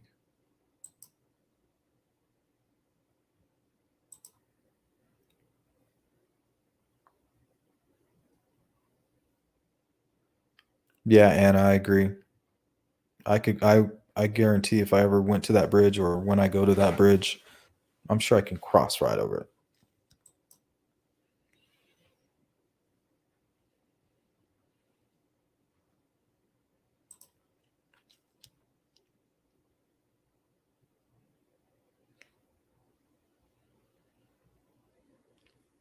The timeline of all that stuff is very suspicious as well. First contacted Anthony Shots early February. I believe at a sleepover at the 10th. There's more communication. That's when Keegan deleted all information was from the 10th to the 15th off of his main iPhone. So yeah, very suspicious. No, it wasn't her first time. They tried to downplay it, but I guarantee those girls have been up and down that bridge many times. I don't care what anybody says. I'm going to say at least 5 times each at a minimum.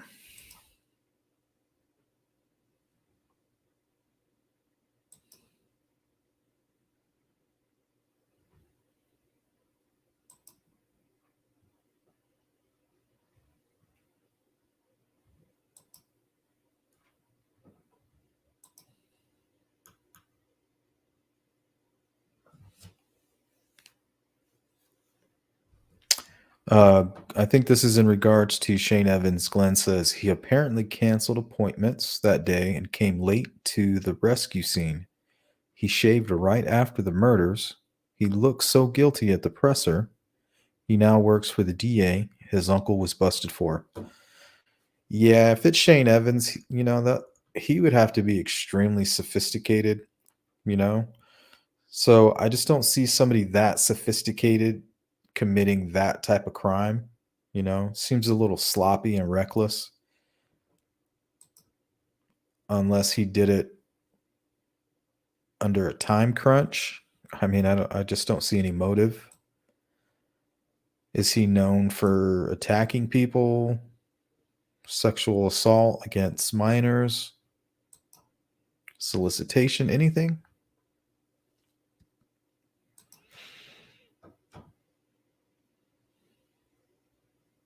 Yeah.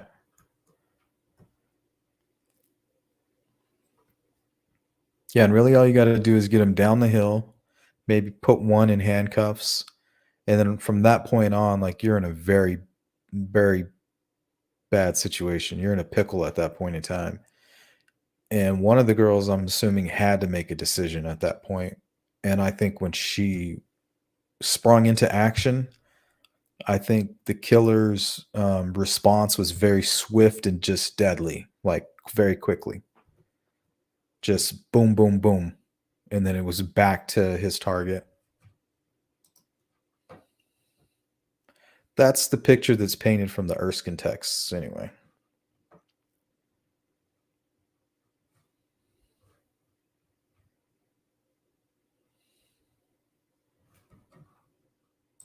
All right, let's keep going. If something happened to one of my kids, I would be devastated. And the fact that these people are here and they're doing what they're doing, it's awesome. A community still dealing with the grief after the murder of 2 young teenagers is using its heartbreak to give back to the families and to help police solve the case. The number of tips phoned and emailed in now reached a whopping 5,600, all of them potential leads.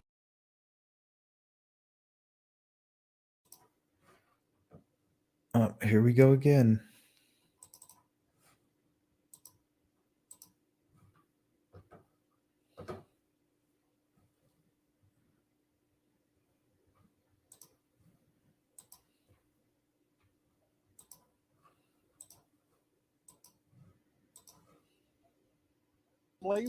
And to help police solve the case. The number of tips phoned and emailed in now reached a whopping 5,600, all of them potential leads to whoever killed Libby and Abby. The growing interest coming after the release of the recording of the suspected killer's The voice hell was that? found on Libby's phone.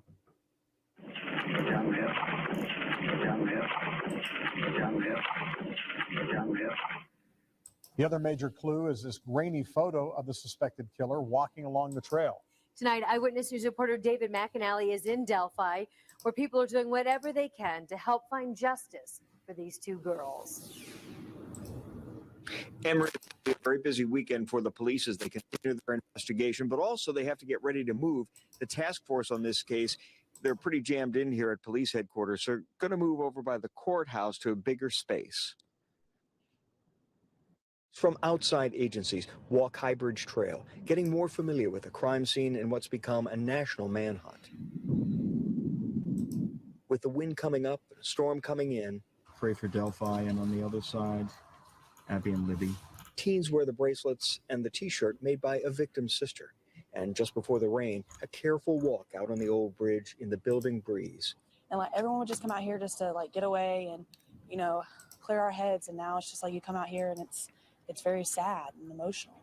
But young people want to reclaim the good that was here from the evil that came 11 days ago. It's kind of like a closure, sort of, because they were out here, last seen here, walking on that bridge. I mean, you're not physically with them, but mentally you feel like you're with them. It may be the bridge a murder suspect walked, the image the nation sees, but it's still a place that brings memories of good times.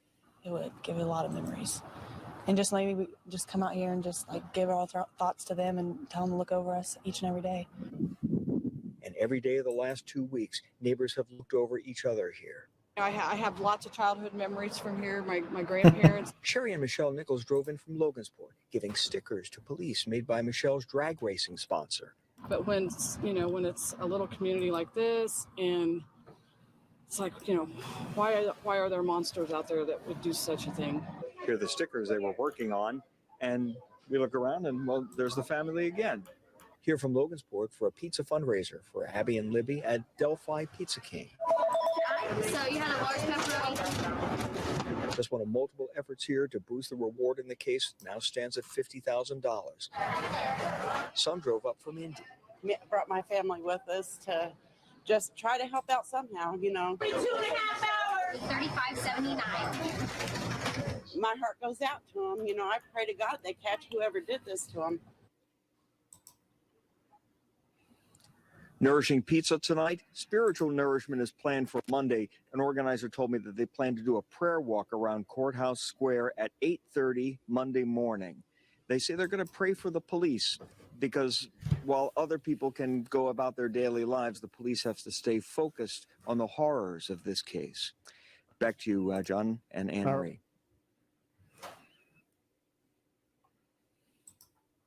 So that was on February 24th, 2017. And that brings us to a news report that was put out by Fox 59 Web on the 25th, February 25th, 2017 at 4:42 Eastern Standard Time, 4:42 p.m.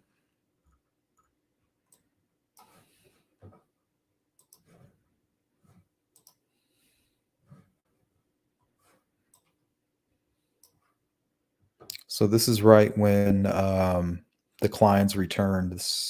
So we missed this pretty much. So before they let us know about the Anthony Shots information, this is what we had to go off of. FBI searches Peru home regarding Delphi homicides. Nothing found. Peru, Indiana. FBI agents searched a Peru home after receiving information regarding the killings of 2 Delphi teens, aka the ski mask incident. According to FBI spokesperson Wendy Osborne, a state search warrant was executed Saturday afternoon on a home on Canal Street in the city of Peru. After conducting the search, the federal agents determined that the home was no connection to the deaths of Liberty German and Abigail Williams. This is the second search warrant issued by the Bureau as part of a double homicide investigation. No arrests were made in connection with the February 16th search of a Delphi home. Special Agent Osborne says the FBI is fully committed to this case and the Bureau will execute additional search warrants as they deem necessary. Okay, what I find interesting about this part here is that they say the second search warrant. The first search warrant was Maxwell. So a lot of people think that the reason that they were attracted to Tony Klein's residence is because something they found at the Maxwell residence. That's not true. What happened is the ski mask incident.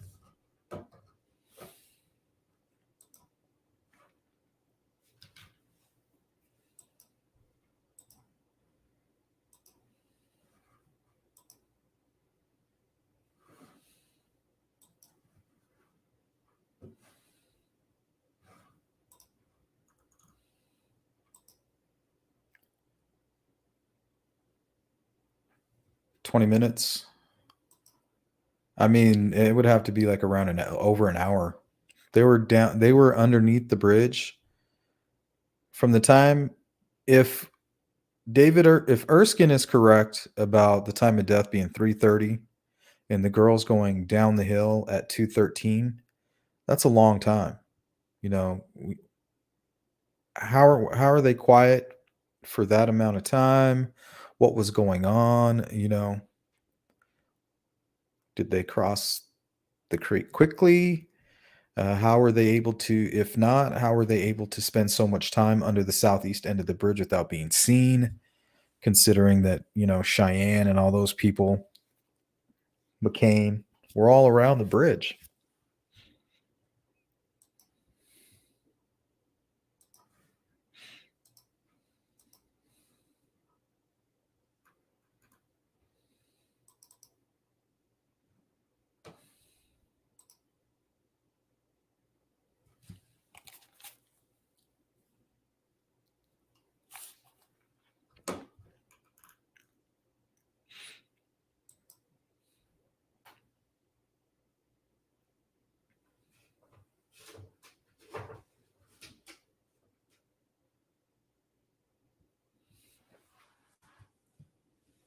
Oh, wow. That's interesting. I like open secrets.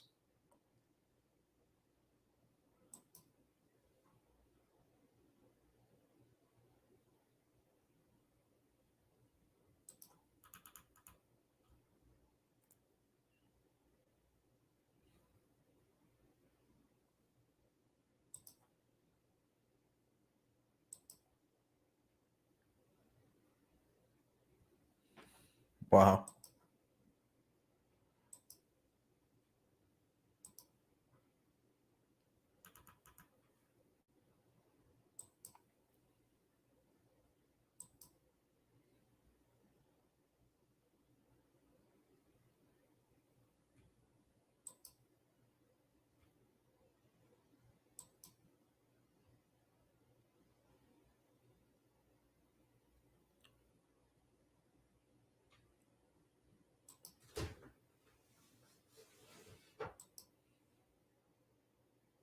Yeah, Bean, they're pretty good. It's just sad that every time something important happens, they're like, oh, nothing was found. So how do we know that at the Maxwell residence, they say, oh, nothing was found, nothing of interest was found? Well, how do we know that? How do we know that the Murder Sheets isn't going to put out their next podcast? Maxwell's the killer. We have proof, you know?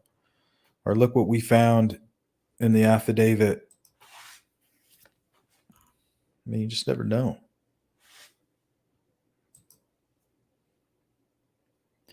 Yeah, Maxwell, by a family member, was seen walking somewhere near the trails on a railway.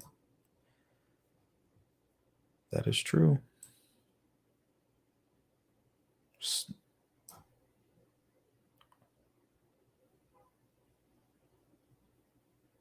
No, lesbian, the young victim did. She said, hey, you know, by the way, this Anthony Schatz guy that just pretty much tried to kill me was also talking to Libby. And then boom, that's when they, you know, the presser went out on the 22nd.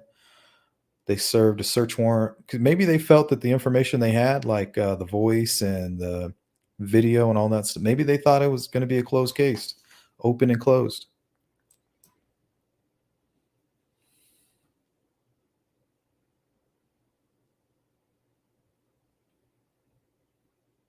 Wow. Who's that? Rippy? Is that who you're talking about, Jeff? Rippy?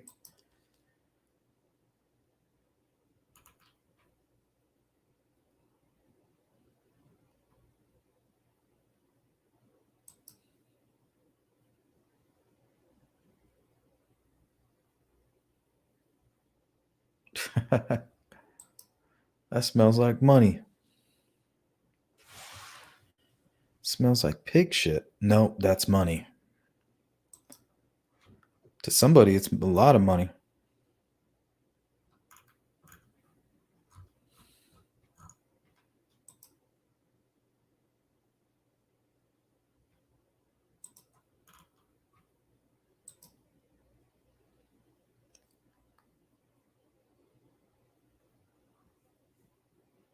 Yeah.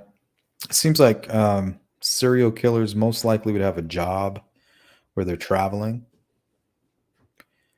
You know, only a handful of people would know that they're traveling back and forth.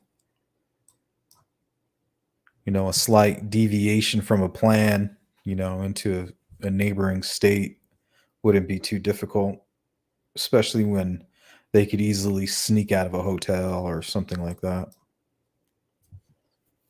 I wonder how the BTK did it.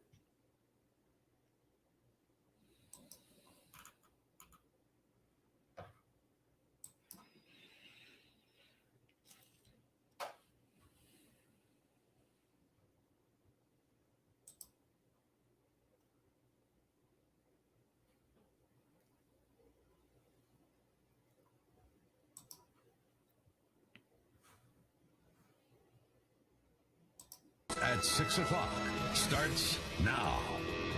We're finding out that there was things that were said that were not true, or that things that were that we've uncovered since the interviews that we're just double checking to make sure everything's lined up. That brought police back to the Delphi property where the bodies of Libby German and Abby Williams were discovered. We broke that story today with that push alert that you got around noon. And we want to stress tonight the homeowner has not been arrested for or charged with the girls' murders. The homeowner is being held on an unrelated and alleged probation violation. Just hours ago, his attorney reached out.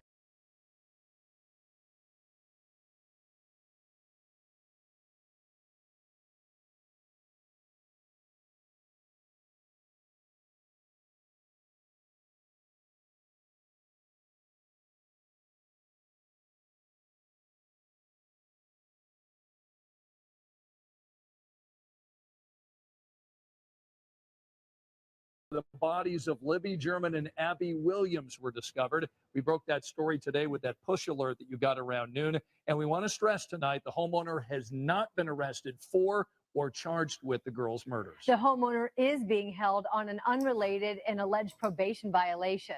Just hours ago, his attorney reached out, told us the landowner had, quote, no involvement in this heinous crime, saying in a statement, quote, I would like to caution the public to avoid jumping to conclusions before law enforcement has completed the ongoing investigation. Still, as Logan sits in jail tonight, we've got Rich Van Wyck, who's been sitting outside his house as police went through it today with a warrant. Rich? Scott, this investigation here, search started 6 hours ago. There's no sign of it letting up soon. We have the FBI, state, and local police searching the house, the garage, the outbuildings, the field behind the outbuildings, even into the woods. This is just a few hundred yards away from where the girls' bodies were found. Police seized hands full of evidence, hauled away Ron Logan's pickup truck, and searched the home, garage, and farm buildings with the help of a canine. Investigators aren't saying precisely what brought them here or what they're looking for. We want to either clear him or look at him even harder. The girls' bodies were found just a few hundred yards away from Logan's home in a secluded wooded area of his property. In the weeks since the murders, the 77-year-old has talked with us often, walked us back into the crime scene. Largest tragedies in Carroll County history. He's denied having any connection to the murders of Abby Williams and Libby German. I was cleared by the authorities ages ago. But since then, police say they've received leads and other information, leading them to believe the details Logan gave investigators don't add up. We're finding out that there was things that were said that were not true, or that things that were that we've uncovered since the interviews that we're just double checking to make sure everything's lined up.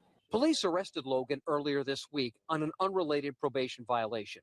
He has a history of drunk driving convictions, but no record of more serious or violent crimes.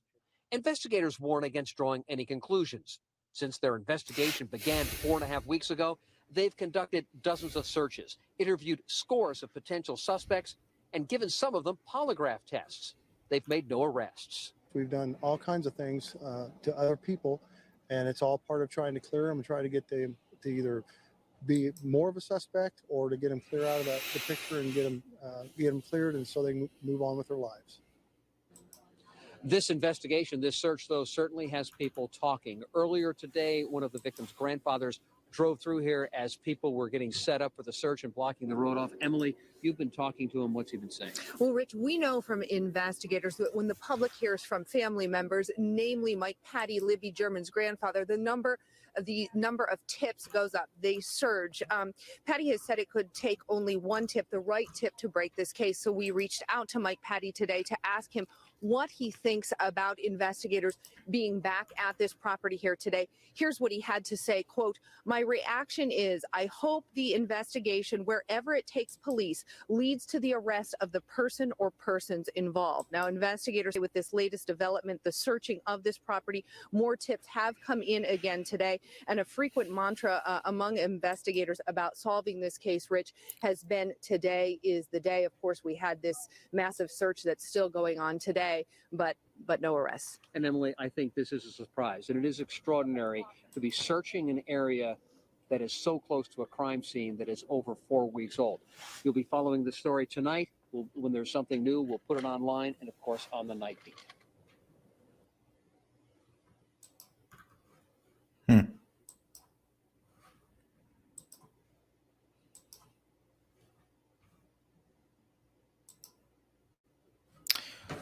So it looks like we got one more video. Then we'll look at some images that I was working on earlier today while we close it out. Part 2 should be good to go around the same time tomorrow, hopefully.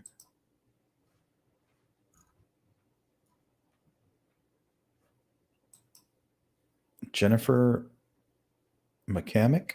Nope, I don't know who you are. But you're welcome to call if you'd like to.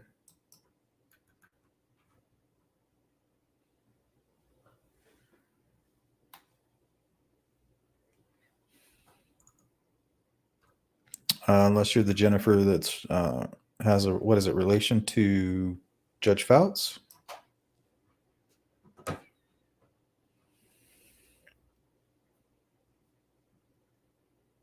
Yeah, someday.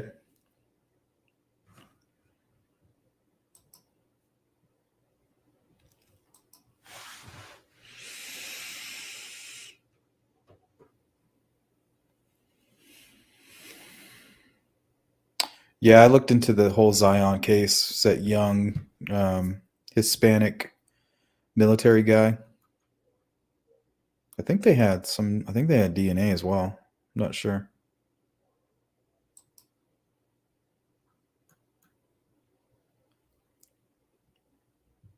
What people? What do you mean, you people?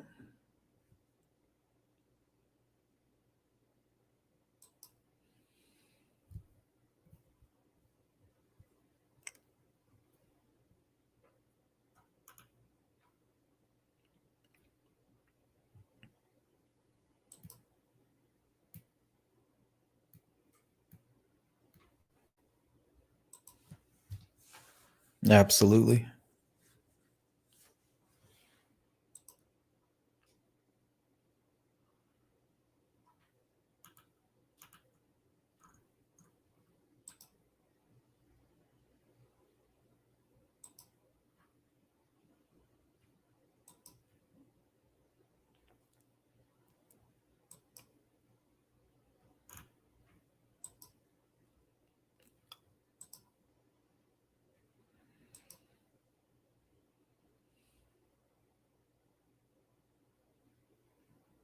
Yep.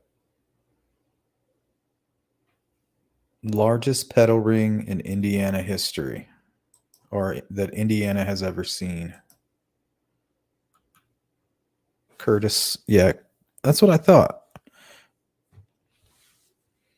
I thought that name sounded familiar.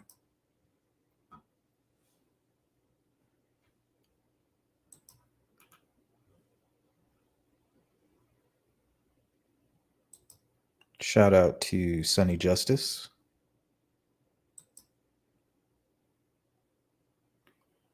No.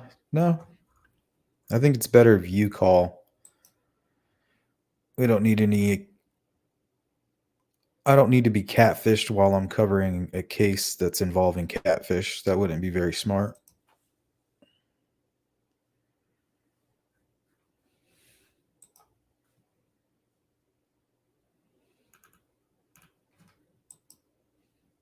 But you're more than welcome to call.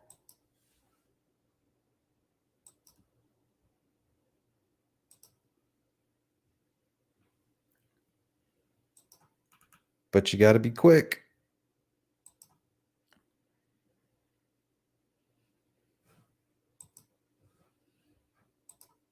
Let's take a look at that poll.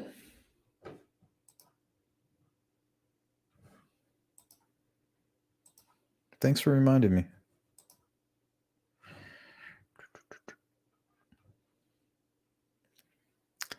Okay, so the question is law enforcement close to solving this case? Looks like 27% said yes, 40% said no, 33% are unsure.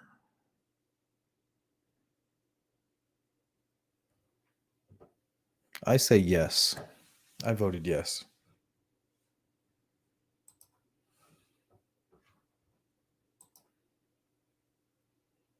Glenn says, I fear they'll never solve this case and it will haunt us for the rest of our lives. God, that sounds horrible. It's taken too many years now. I'm really pessimistic about the situation. I'm glad I got it under control, but there were times where I'd be looking into this case and I would literally be exhausted. Like, what are you doing?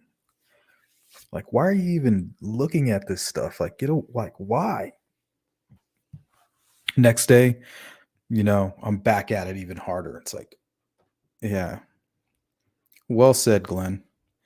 Haunt will haunt us. That's what it's doing right now. It seems haunting, especially that poor town, those families. Like, oh man. Who accused your brother? I don't think anybody's accused your brother. I don't think I have.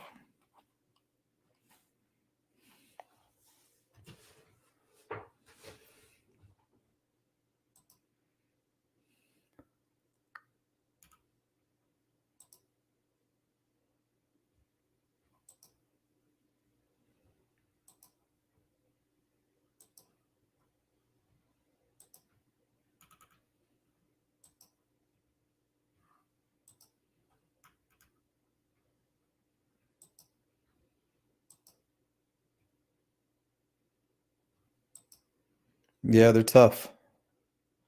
That's why I got to start adding the I'm not sure.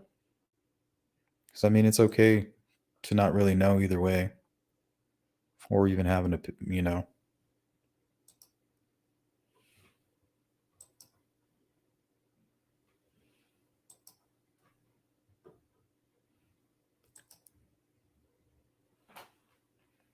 Yeah, I have a feeling just by listening to John Douglas, he makes it seem like they really dropped the ball.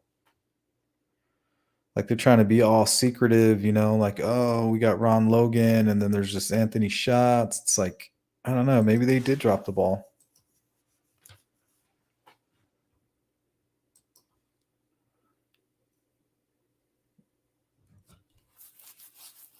Yeah, double jeopardy would be really awful.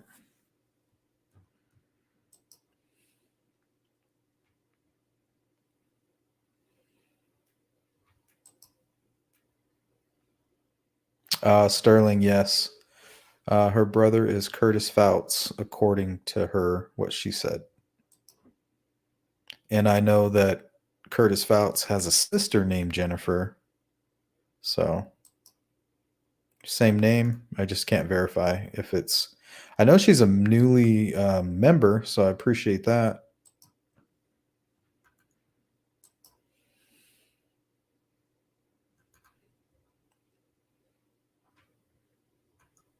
And Jennifer, you're more than welcome to the platform. If you're looking for a place to speak your mind, go for it. Especially as a member,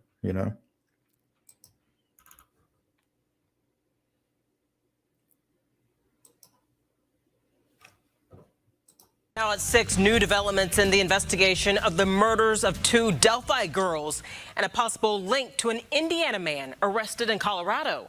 Tonight, he's being called a person of interest, and Indiana State Police are in Colorado. Call 6 Investigates Rafael Sanchez is working for you tonight with the very latest information we're learning. Erica, all the focus is on Daniel Nations, a 31-year-old sex offender. He had been living in Indiana for several months. In fact, he moved from Indianapolis to Martinsville to Greenwood before turning up in Colorado. And tonight, investigators are trying to find out if he has any connection to Delphi. Daniel Nations is a person of interest in the deaths of Delphi teens Libby German and Abby Williams, both killed in February. Indiana State Police troopers, well-versed in the Delphi investigation, have questions for Nations to determine if he has any connection to Delphi. Your people know much more than the public knows, so they'll have a good sense as to what he's talking about. That is correct. They'll know, they'll be able to just, by the investigative methods that we use, we'll be able to figure out one way or the other. The 31-year-old sex offender came to the attention of Indiana investigators after his arrest in Colorado on Monday. Nations is accused of threatening someone on a trail with a hatchet. This is not the first time investigators travel to follow up on a lead in the Delphi case. Everything will be looked at, will be analyzed. All the subjects that we have talked to, we have taken what's called DNA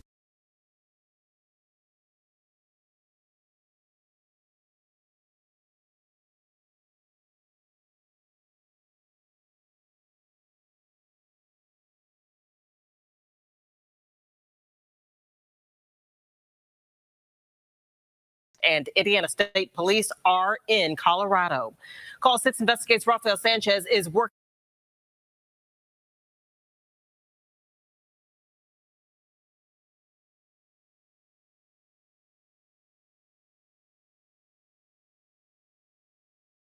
linked to an Indiana man arrested in Colorado. Sorry. Tonight, he's being called a person of interest, and Indiana State Police are in Colorado. Call 6 investigates Rafael Sanchez is working for you tonight with the very latest information we're learning. Erica, all the focus is on Daniel Nations, a 31-year-old sex offender. He had been living in Indiana for several months. In fact, he moved from Indianapolis to Martinsville to Greenwood before turning up in Colorado. And tonight, investigators are trying to find out if he has any connection to Delphi. Daniel Nations is a person of interest in the deaths of Delphi teens Libby German and Abby Williams, both killed in February. Indiana State Police troopers, well-versed in the Delphi investigation, have questions for Nations to determine if he has any connection to Delphi. Your people know much more than the public knows, so they'll have a good sense as to what he's talking about. That is correct. They'll know, they'll be able to just, by the investigative methods that we use, we'll be able to figure out one way or the other. The 31-year-old sex offender came to the attention of Indiana investigators after his arrest in Colorado on Monday. Nations is accused of threatening someone on a trail with a hatchet. This is not the first time investigators travel to follow up on a lead in the Delphi case. Everything will be looked at, will be analyzed. All the subjects that we have talked to, we have taken what's called DNA swab, and we will take that DNA swabs and use it to match or to at least compare with the evidence that was collected at the scene. So whatever Nations tells investigators, Erica, plus the DNA, will play a key role in the situation. Investigators will cross-reference all of that and what they find at the scene with what Nations provides. And you're finding out more about Nation's whereabouts before and after the Delphi murders. As you know, on Facebook and on Twitter, all of our viewers are asking, where was he? What was going on? Was able to now confirm that Nations registered as a sex offender on January the 31st of this year in Morgan County. He was moving from this place, the Royal Inn in Indianapolis, to Martinsville. Now, because he was homeless, he had to register every 7 days with Morgan County. That also includes February the 14th. That's the day that the bodies of Libby and Abby were found in Delphi. He registered every 7 days there in Morgan County all the way through April. Then what happens after April? Well, on April the 10th, he moved from Morgan County to Johnson County, and he stayed at this location, as we showed you yesterday on the news at 6, the In-Town Suites in Greenwood until May. His whereabouts then, Erica, are unclear from May until his arrest in Colorado on Monday. Call 6 Investigates continues to look at a bunch of timelines and documents. We'll continue to follow the story as it develops. We know you're on top of every new development. Thank you, Rafael.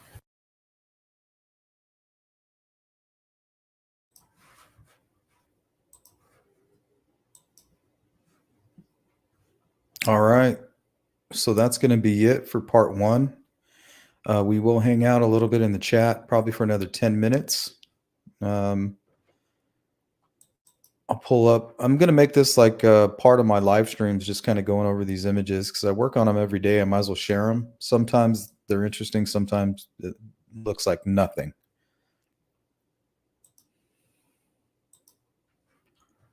So let's do this.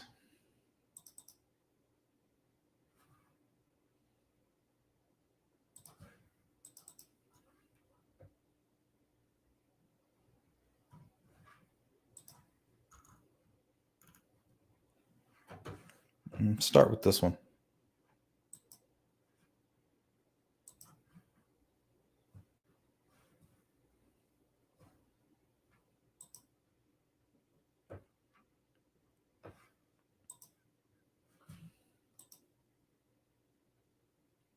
Abby's grandma, thank you so much. Good to see you.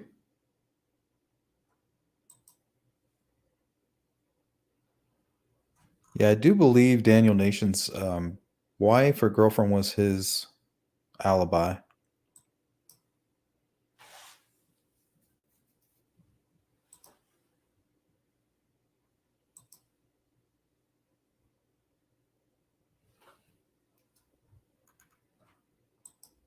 You are welcome.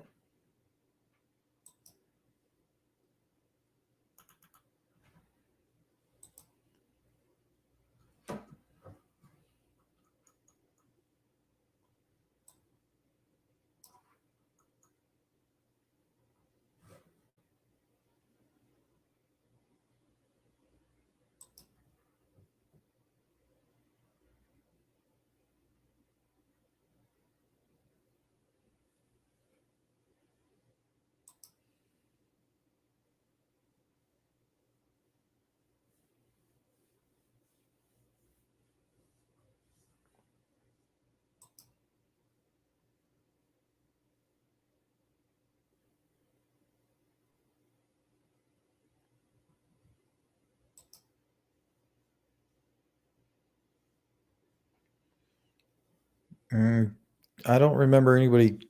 Was somebody accusing him of something? Wasn't there something like about prostitution or something that he was in trouble for? Or is that just rumors? I don't know a lot about him.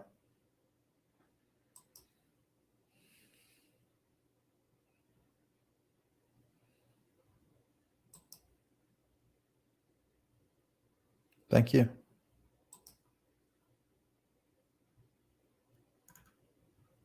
True. Thanks, Olivia.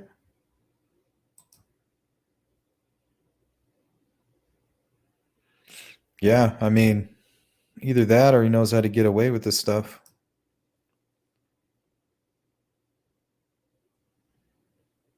Well, Jennifer, it looks like some people have some questions for you.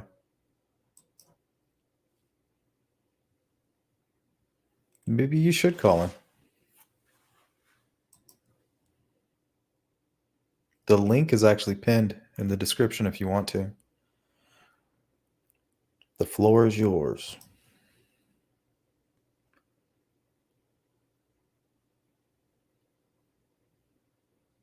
Yep, part 2 should be out tomorrow around the same time. I'm just not exactly sure. I think I want to go a different approach with it.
Oh yeah, make sure you get them likes up.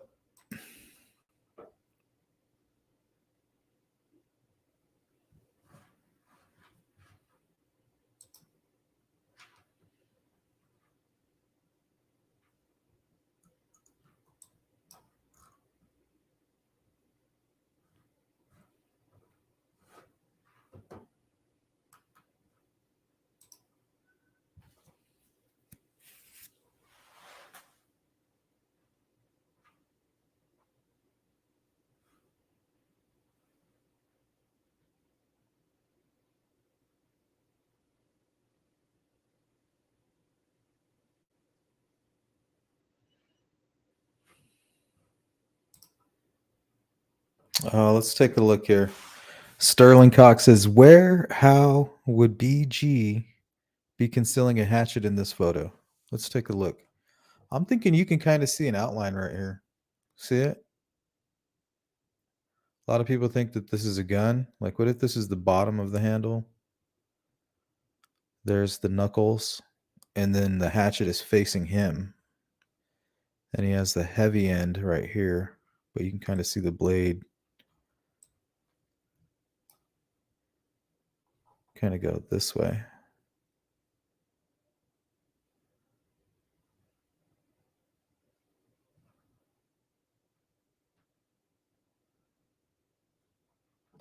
But who knows? Pareidolia at its finest.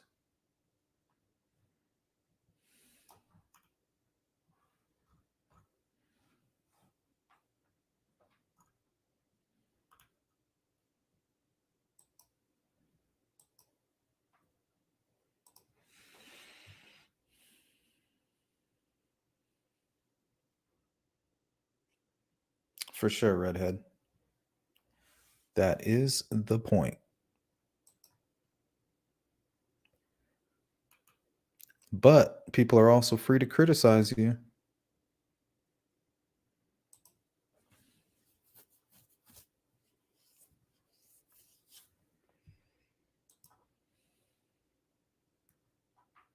Good to see you, Donald.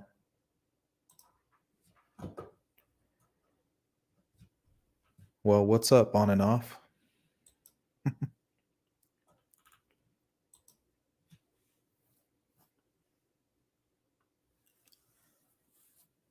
Yeah, convincing, very charming.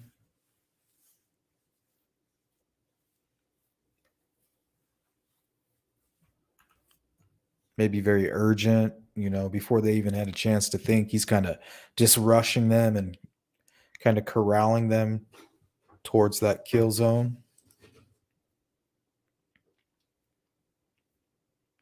He thinks it's a woman. That's a good theory. It could be a woman. They say person or him or her.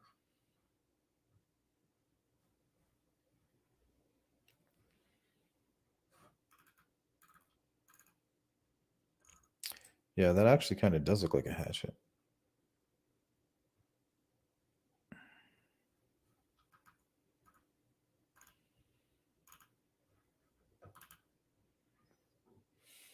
Gun still in the holster, hatchet in the hand.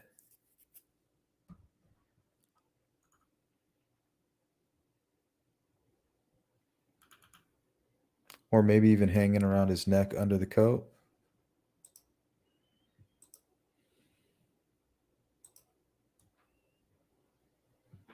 Yeah, he could be wearing, jeans underneath those jeans. Who knows? Could be skinny jeans underneath those baggy jeans. Or shorts, or maybe he has different clothes over there at the kill zone.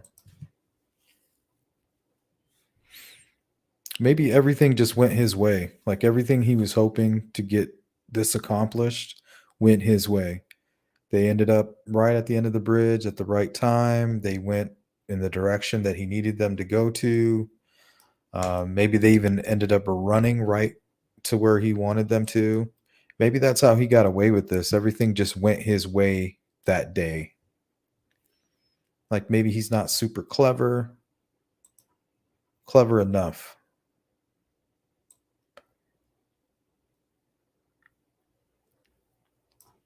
What if they have his jacket and the jeans?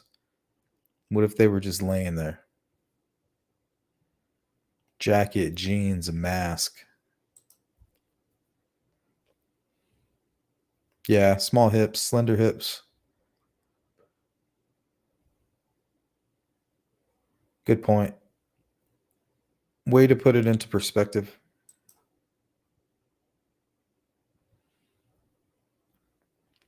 Maybe involved?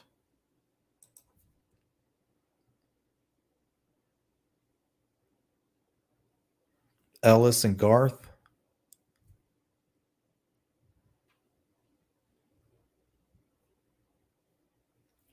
Yeah, the edged weapon and a lot of blood. To me, crime of passion, personal. Like a Arias, like a Jodi Arias type thing. Like it really takes a one time to end somebody's life, but you got like 30 or 40. Jeff Goldblum. No, not Jeff Goldblum. That's from Jurassic Park. What is it, Goldman? Yeah, Goldman. O.J. Simpson, Goldman. Man, I think he had like 32 stab wounds.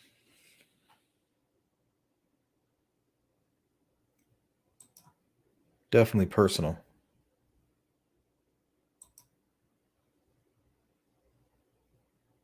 Yeah, I think Nicole even had it that many.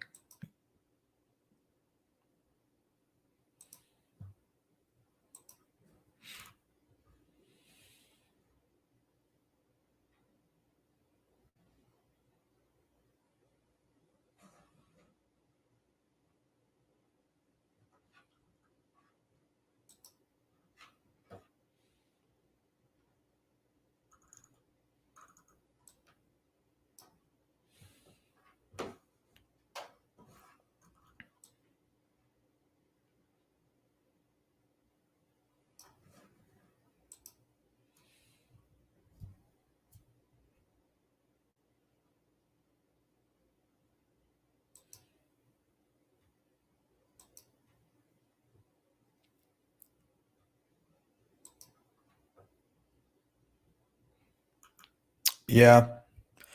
Jari says, I'm not convinced it was one person. Either am I.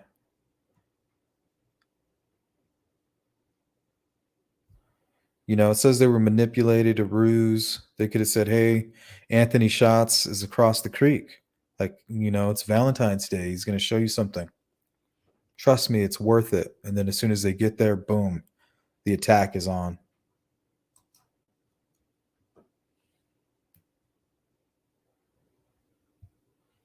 Just a thought.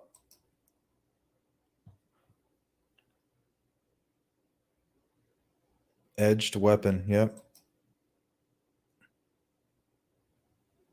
Yeah, Ron Goldman. I just watched the new Jurassic Park. I watched it last night. That's pretty good.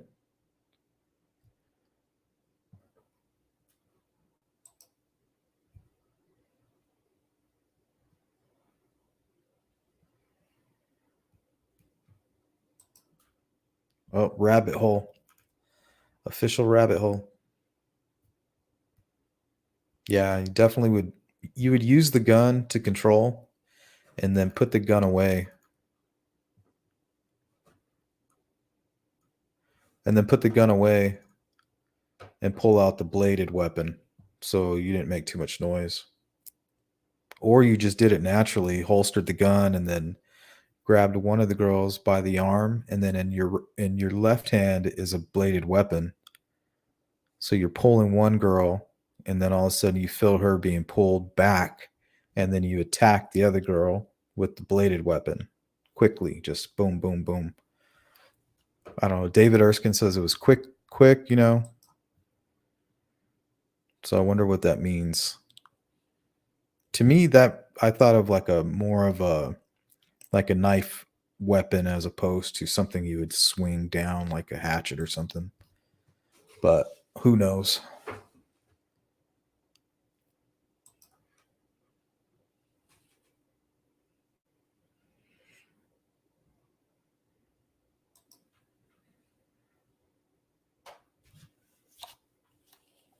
Redhead says, what if the arguing couple was actually Libby and Abby as the female arguing and the male was the killer? Was the arguing couple ever identified?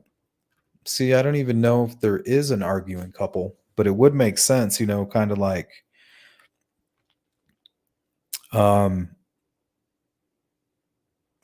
just grabbing one of the girls and then arguing with the other.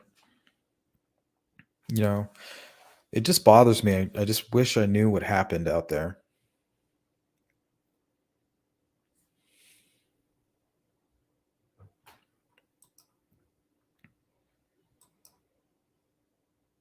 Yeah, Weber's very interesting, Jennifer.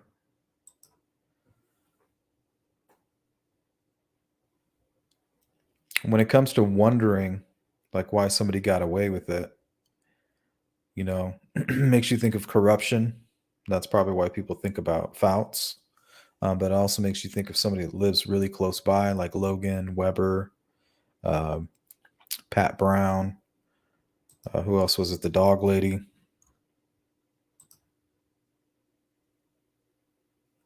I don't know what the staging was. I wonder if the staging was Valentine's Day related. I wonder if staging was panic related. You know, shit, I better cover them up. You know, maybe sitting them up properly, give them some dignity, or maybe put them in a tableau possession to take, you know, to take away their dignity. I'm not sure. Could be, usually it's to mislead. Not always, but usually.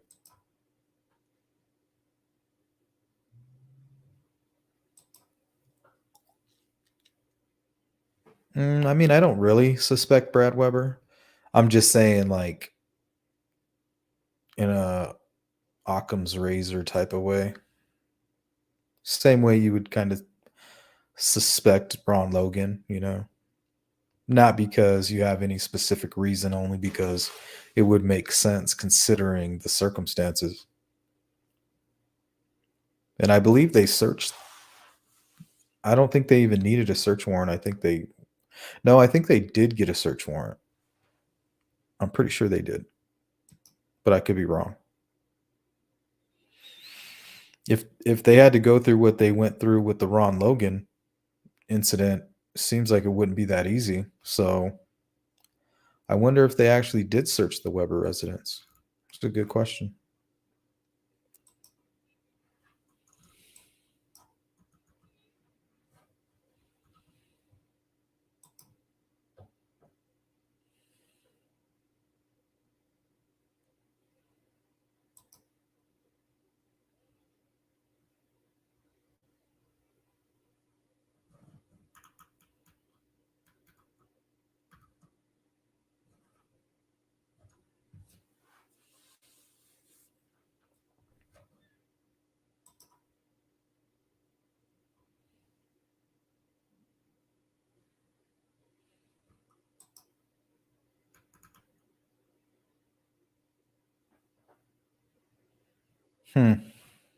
Yeah, I wonder what's going on with that arguing couple.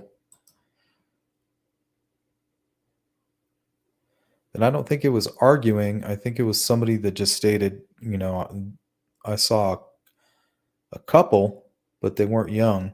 They were older. And I think that might have been Cheyenne and them.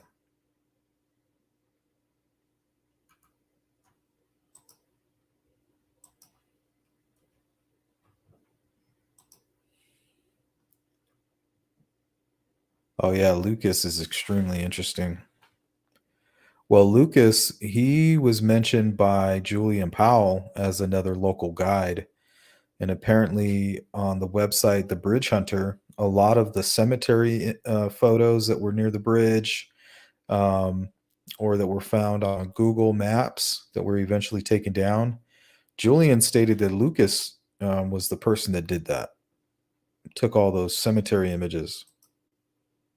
I found that extremely interesting.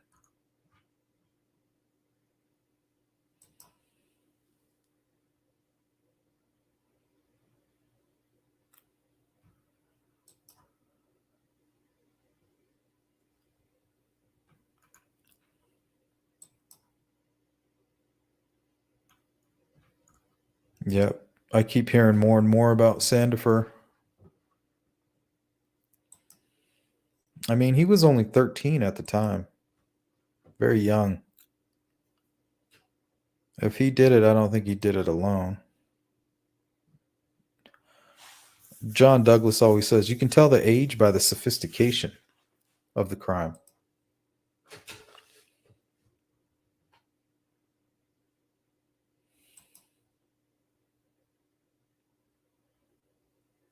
Sally, what are your questions? Let me go back up. I must be missing them.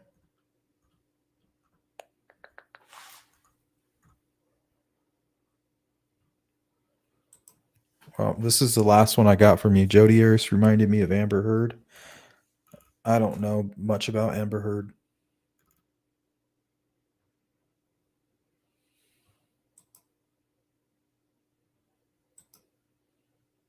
Weber included Barn was searched, pretty sure. Yeah, I don't know. Because I understand, like, you can give them permission to search, but I think they still need the search warrant for legal reasons. But I could be mistaken. But maybe they were allowed to search. I heard they took, like, scarves and what are they called? Baklavas.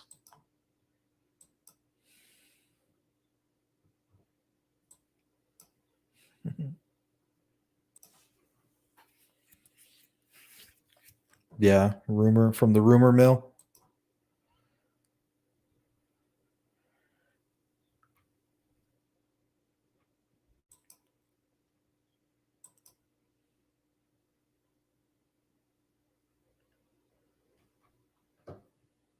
I think I heard it was Libby's boyfriend just prior to the crime.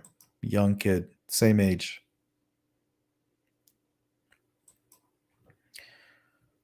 I believe they even mention him in Keegan's interview transcript.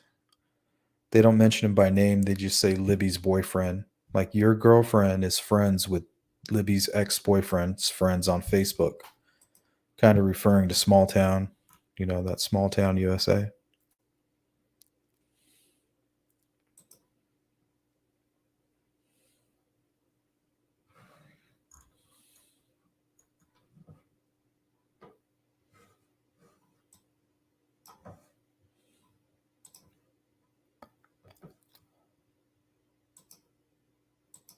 Yeah, I can't say that word. Balaclava. I don't know if you guys have your word where you just struggle with it. I don't know, just strange.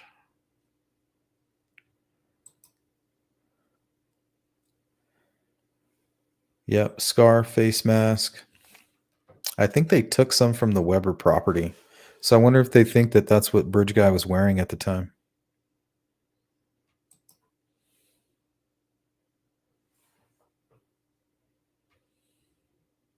Yep. I know exactly what you're talking about, Jeff. I spoke to her.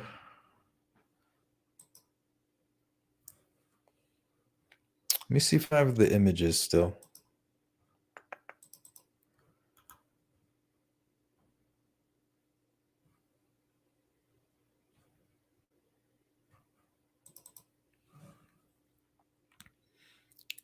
So this is on the Weber property. This is what they refer to as a shoe tree.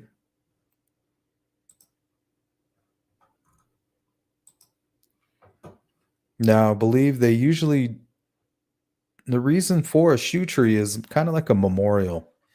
So I believe there was a suicide that took place early, I think 2004 or 2009. Brad's brother, I think. A whole tragic event, and I think that's a memorial for him, if I'm not mistaken.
All right, guys, I think that's going to wrap it up.